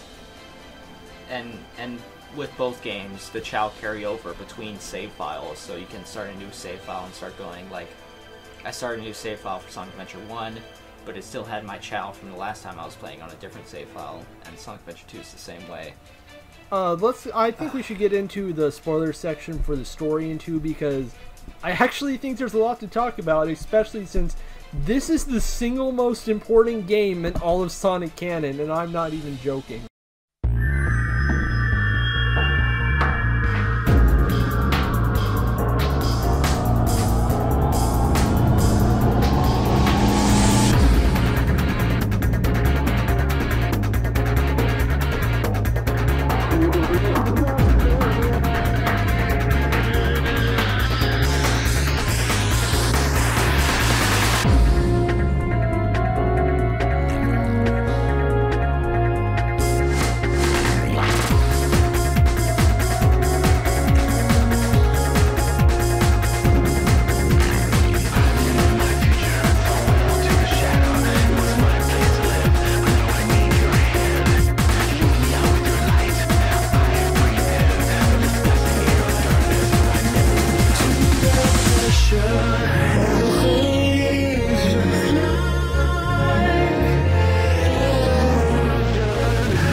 CIA. Mario. I remember. Oh yeah, so there's a lot going on in this game, but like the basic structure is that Eggman wants to take over the world, and I actually love his characterization here because I think this might be the only time up until like Sonic 06 and like I'm trying to remember and Generations, those two, and maybe Sonic what was the newest one? I actually forgot the name. Mania? No, the 3D, the newer 3D Forces? That's Forces. it. Yeah, like this is one of the few times he's actually allowed to be an actually effective villain, and probably his most effective, because like there is a point at the game where he just has Amy by gunpoint and is constantly telling Sonic if he doesn't get here he's going to shoot her. And I'm like, oh, I forgot about this. I think he may actually want to destroy the world, which is bizarre, but and it might be a translation error. I feel there's a lot of translation errors going on, but like he has a plan. He wants to rule the world, and he actually has the means to do it now. And his big flaw is he just doesn't seem to understand that Rouge and Shadow might have other plans of their own he's not picking up on. So like Shadow wants revenge on all of humanity because the government, we're not sure which government, I think it's just a vague country called the Federation or something like that. The United Federation. It's kind of like a world government. Yeah, they run GUN, aka Gun, and the basic major police military thing. And they ended up going aboard Space Colony Arc 50 years ago, where Eggman's grandfather, Dr. Gerald Robotnik, was working, and basically killed everyone there to cover up an experiment based around something called the Ultimate Life Form. And Shadow was blasted off to Earth in a capsule by Maria, the daughter of Gerald Robotnik. And he wants to get revenge for her death and the death of everyone he knew. And so he's trying to use the weapon he's introducing to Eggman called the Eclipse Cannon, a weapon that's said to be able to destroy the world with the 7 Chaos Emeralds. It's even, and I like it's even sort of designed like the Master Emerald Shrine, and Sonic wonders if it's because that way they can draw the power of the Chaos Emeralds easier. That's a nice touch. Rouge is a government agent. She's working undercover, but she also just really wants the Master Emerald because it's shiny, and she likes gem because women be shopping. and that's how she Knuckles ends up getting involved, because she's fucking around with him at the start before she gets her assignment, and Knuckles is just really pissy about everyone screwing around with him, just trying to guard his big giant glowy rock, and wants it back. And they're like, no, we have to save the world. Like, no, I'm crashing the ship and getting my shiny rock. And Tails and Sonic, of course, are trying to save the world, and Amy's there too, but she's completely wasted. Eggman literally blows up the moon. And that remains canon for quite a while before they just quite like, no, it's back. And so what's basically going on between the two stories is that Eggman and his faction want to restore the Eclipse Cannon to full power to use it to ransom control of the world, while Shadow and Rouge are trying to do their own things in the background while Eggman's not looking, because he's very short-sighted. While Sonic and Tails are trying to save the day, try to clear his name with the government, and Knuckles just wants his shiny rocks. And what brings this all together is the whole Gerald Robotnik story, because you find out in the last story that he was not very happy about losing his daughter and everyone he knew on the Space Colony Arc when Gun came up and killed everyone. And so he took the original Ultimate Life prototype, which is not Shadow. He was the second thing he made for his revenge. It's implied. Actually, I'm really confused about this because the translation doesn't make this clear. I think Shadow is the first thing that's made. And it gets retconned later in like Shadow the Hedgehog with all that black alien stuff and so forth. But he's the first thing he made. And then he made the Bio Lizard, who was treated as the real Ultimate Life Form for his revenge later on before he was captured. And then his last message to the world, right before he gets killed by fucking gunfire. Because, wow. is that he's going to unleash the bio lizard to ram the colony into the earth so fast that it blows up everything. Just char Annabelle that fucking shit. And so all of them have to, like, Eggman, Rouge, Shadow, Sonic, Knuckles, Tails, all of them team up to stop this thing because, like... Though Shadow is just like, no, this is what I wanted the whole time, and then Amy says nice things to him, and then he remembers, oh yeah, Maria wanted me to protect the planet. Fuck. And, I'm sorry, that's my bad, everyone, I got this. And as for Eggman, well, he's just like, well, I can't rule over everyone if there isn't anyone left.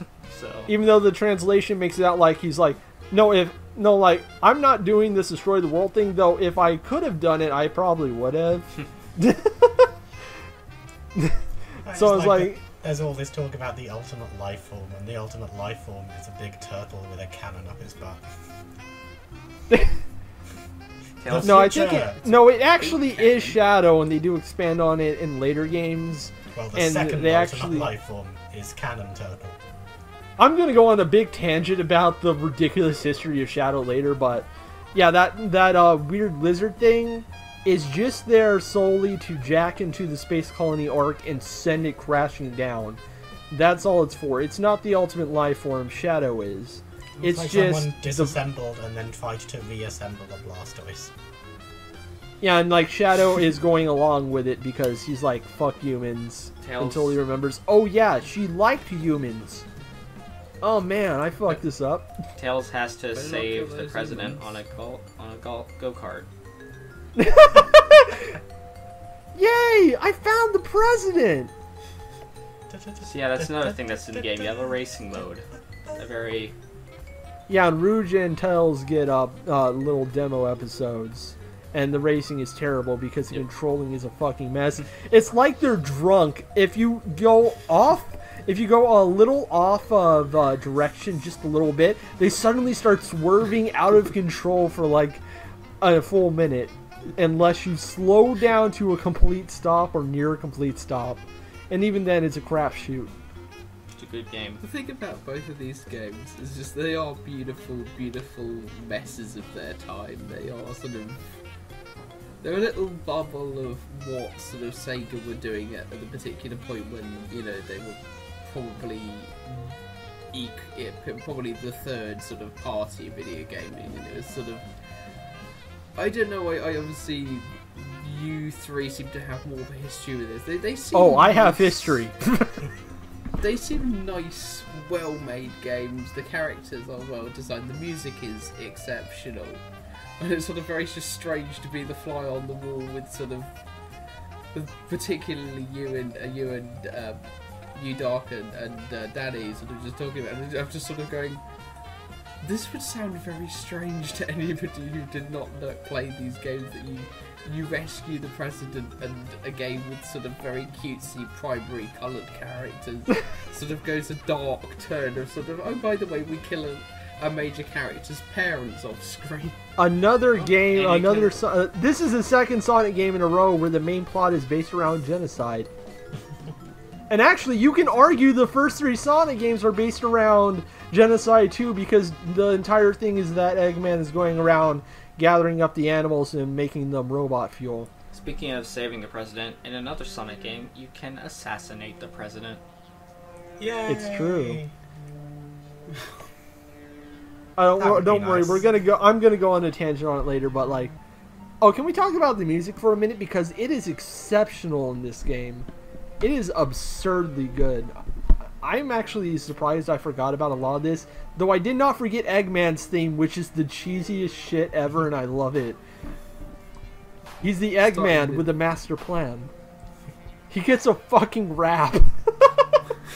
Starting to be honest with the very first minute of the game, which is just I think City Escape, Stage 1 City Escape is probably one of the most perfectly done, perfectly pitched, perfectly cut, perfectly paced video game levels of all time. I think it's just it's admirable for just how perfectly it brings the key concept of Sonic across. Go fast in San Francisco. Run from the gays. Run from your own queerness, Sonic. Run from the police. Run from the gay thoughts. Represented by this monster truck that's going to follow you down San Francisco, indicating more about San Francisco's drivers than we care to mention. Don't worry about it. Forget about it. Oh my god, there's so many good tracks in this. This City Escape theme is genuinely one of the best things in gaming of all time. I'll make it through. Follow, follow me. Set me free. Trust me. I could go on for a while. And the second best slap bass theme of all time. Eggman's theme, masterful. Rouge's theme is similar to Amy's theme, except not filled with raw sexual energy, which was surprising. Knuckles has an entire album's worth of rap songs, and they're all awful, and I love them. Let's see. Sonic has a nice remix of his theme from Adventure, and so does Tails. Oh, and Shadow probably has my favorite theme in the game, that super edgy emo rock shit. Just because of the cool instrumental at the beginning where it sounds like hard breathing is going on. That is the coolest shit. And then, of course, you get to the lyrics, which are just the most ridiculous emo shit ever. Like, it's emo before emo was the thing. Yeah, and he's just like talking about pain and losses and stuff like that, and darkness. They mention darkness a lot. When I was a young hedgehog, my father took me into the city, etc., etc. Oh, and the theme when you fight the bio lizard supporting me is like a really low key classic, and it takes a lot from that song. And it sort of sounds like a Nine Inch Nails thing at times. It's really good. There's like so much range, but everything is executed much better here than in the first game. It's like the first game was like, okay, let's put some sort of Aztec chanting here or something. Jungle music. You're in a city now. But this one is much more unified and is like going by character motifs more, which is nice. In fact, that's pretty much the Sonic Adventure 2 in a nutshell. The first one, but better. Oh yeah, by a mile. Because it's like, the characters, but they look less sort of.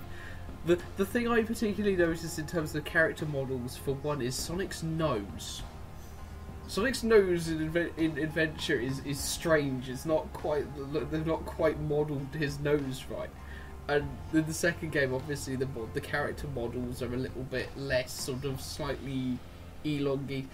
I don't know what it is, but it's particularly notable with Sonic. Sonic in the first game looks really quite stringy and sort of beany. Yeah. So, like he's been elongated a little bit too much. In Adventure, in Adventure 2, I don't know why, but just Adventure 2. When I think of 3D Sonic, and obviously I don't play the games very much, that is pretty much the game I think of. And the plot's better. Oh yeah, I was obsessed with this game when I first played it as a kid, and I would just replay the Final Hazard fight at the end with Super Sonic and Super Shadow over and over and over endlessly. Even though I'm not a big fan of Live and Learn, Open Your Heart is the absolute banger of Fight Me in real life and not online. But yeah. I loved the story of this game when I first played it, and I still kind of love it. It's executed way better because everyone gets good characterization. You understand their motives and why they're there, and they're all used in clever ways throughout the plot. Like Knuckles kind of being the wild card of the good guy side, Rouge's double-faced facade, and their weird complex relationship with Knuckles going on the side. Shadow and getting a bit more depth because of his interest in Sonic and how unlike anything that he's seen before, and so on and so forth. And the rival fights are like, these might be the only good rival fights in the whole series until Generations hit it out of the park. Because like in the first Sonic Adventure, it was just like hit Knuckles 3 times with a homing attack. Oh no, oh no, oh no. It was a fucking joke, but here, you always fight your counterpart on the other faction. So it's so they have the exact same powers and skills as you do until the end, where they also get additional super moves that let them do some sort of super beam attack or a projectile and wherever you are in the moment, which is neat. So it's all about trying to outmaneuver them with your own skill set. It's basically the Ozel battles from God Hand before God Hand existed, is what I'm saying. If I have to make one particular caveat, I didn't get very far with this game. Yeah. Because obviously you three, I assume all three of you have played this game and probably completed both of them. Remember when they tried to trick Eggman with the fake emerald, and then Eggman put Sonic in a capsule and was about to launch him into space, and then Tails was like, "How did you know it's the fake emerald?" And Sonic was like, "Tails!" And then Eggman was like, "'Cause you just told me, dumbass." Oh. And then he launches Sonic into space and blows him up. But yeah, I got stuck on the first boss on both. Good thing he finally learned how to use the world. Yeah. That was embarrassing. That was a 2 hours of my life I won't get back, and mild RSI in my wrist. So that was fun.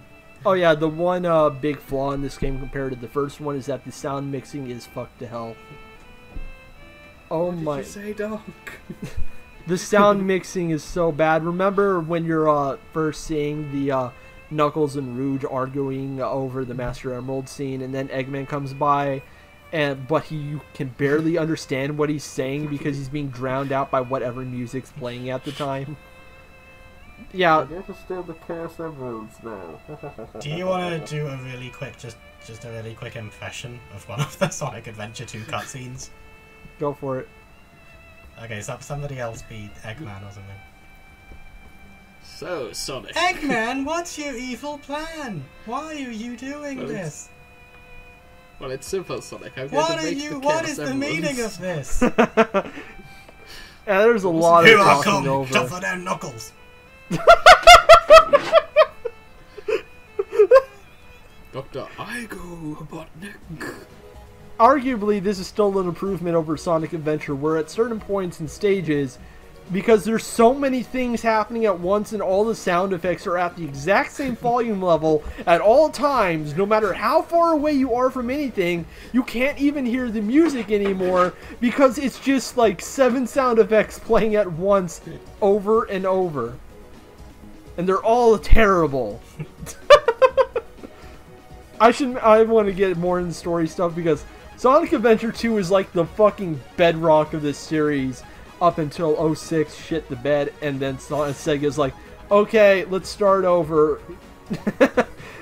So basically, Shadow has the most ridiculous story, and it starts in Heroes, the next 3D Sonic game after this, where he's one of the playable characters again, despite the fact he dies at the end of this, and Rouge is understandably very confused, and then it's kind of discovered at the end of the game, at the end of the Team Dark story mode, that it turns out Eggman's been making a lot of Robot Shadow clones. And then Shadow's like, am I a clone? And nobody knows. And that's the end of that plot point. And then you get into Shadow the Hedgehog and he's like, okay, let's run up with that plot point. But it begins with a fucking race of aliens run by an evil JoJo villain space wizard coming to Shadow as like a tentacle Cthulhu eye monster and going like, hey Shadow, it's time to do your end of the bargain and get me the Chaos Emeralds. And Shadow's like, what? And then you find out that 1, Shadow is not one of the robot clones, he's the original one, Eggman found him.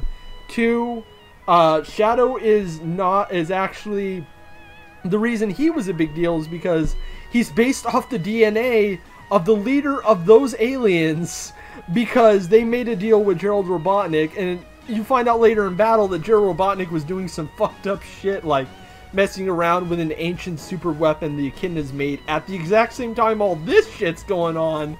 And then, so Shadow is partly a clone of the evil aliens trying to turn all of the humans on Earth into like batteries or food or something. It's not clear. And then there's suddenly a clip of Gerald Robotnik at the end and was like, no, don't worry, you're a good guy. And Shadow's like, okay, and then he saves the day. And that's the end of that. And then you jump to 2006, where Shadow is now an agent of the government. And now he has a new doppelganger running around who turns out to be like the evil half of an ancient time god who just really hates Shadow the Hedgehog, because Shadow the Hedgehog eventually goes back in time in the course of this game to stop that guy from joining from the other half of the god to become the full-time god, and ends up getting wrapped up in all this. And that evil half of the evil god ends up pretending to be Shadow the Hedgehog in the future to trick Silver the Hedgehog into killing Sonic the Hedgehog to awaken the other half of the evil god so they can become the evil god. And oh god, I've gone cross-eyed. You missed the most important part of Shadow's canon, and did I?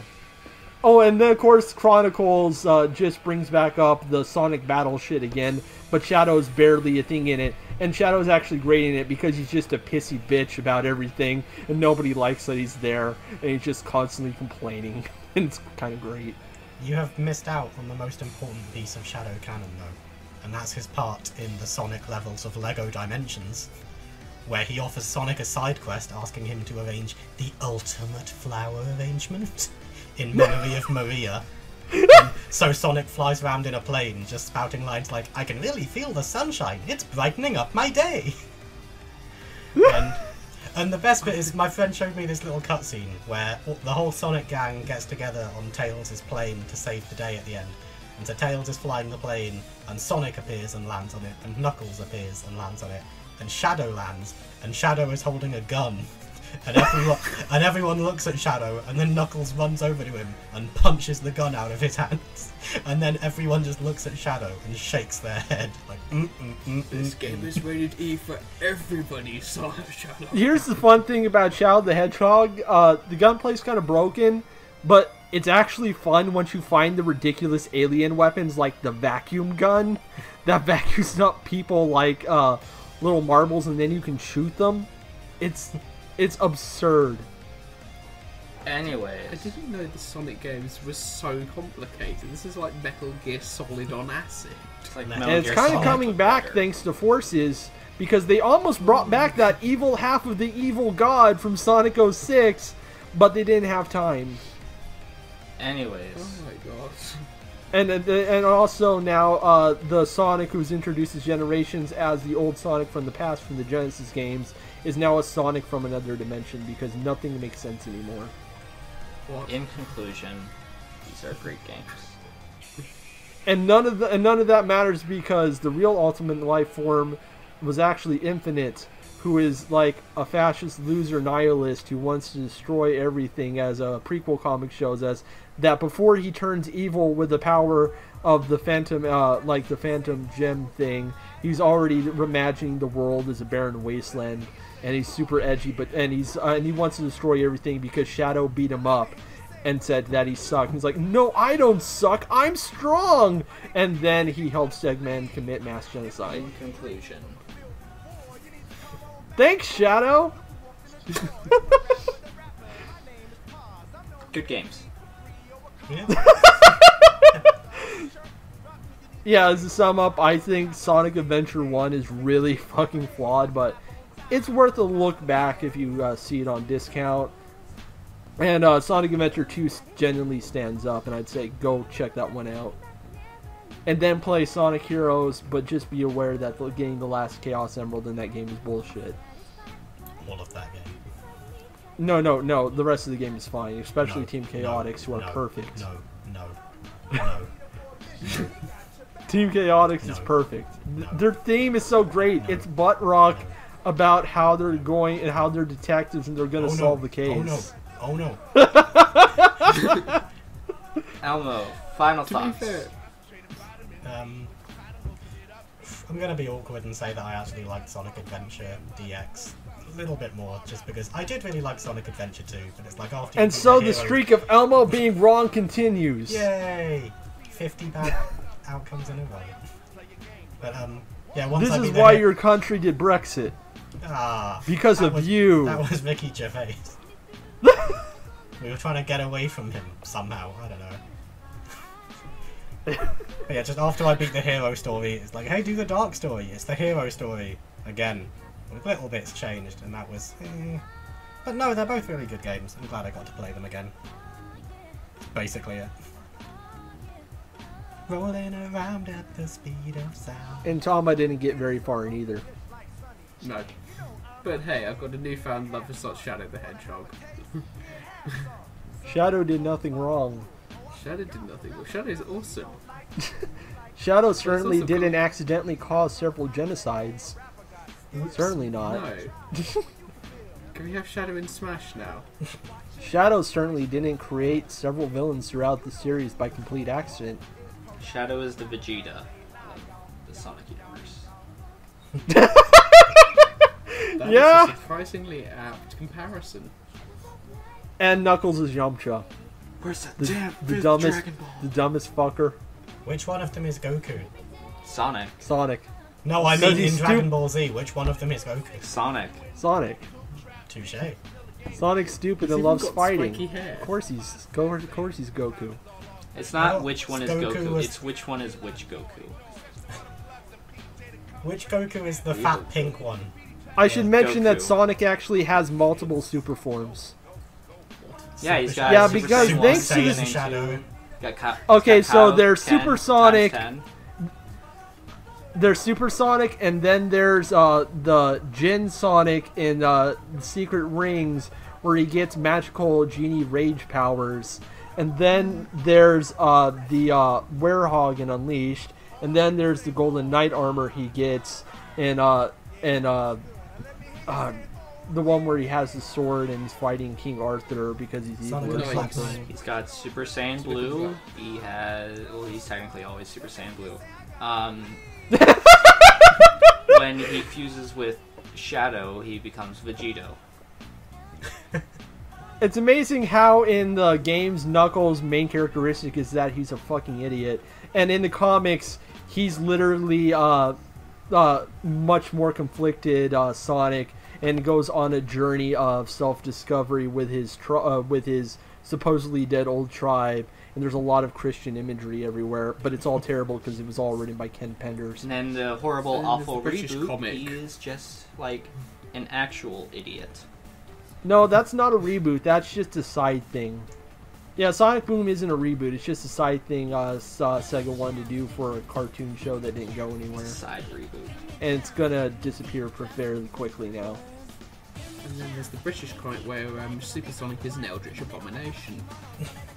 I forgot about the British comics. Those are fucking The British shit. comic, Everyone did. except the Sonic fandom, clearly.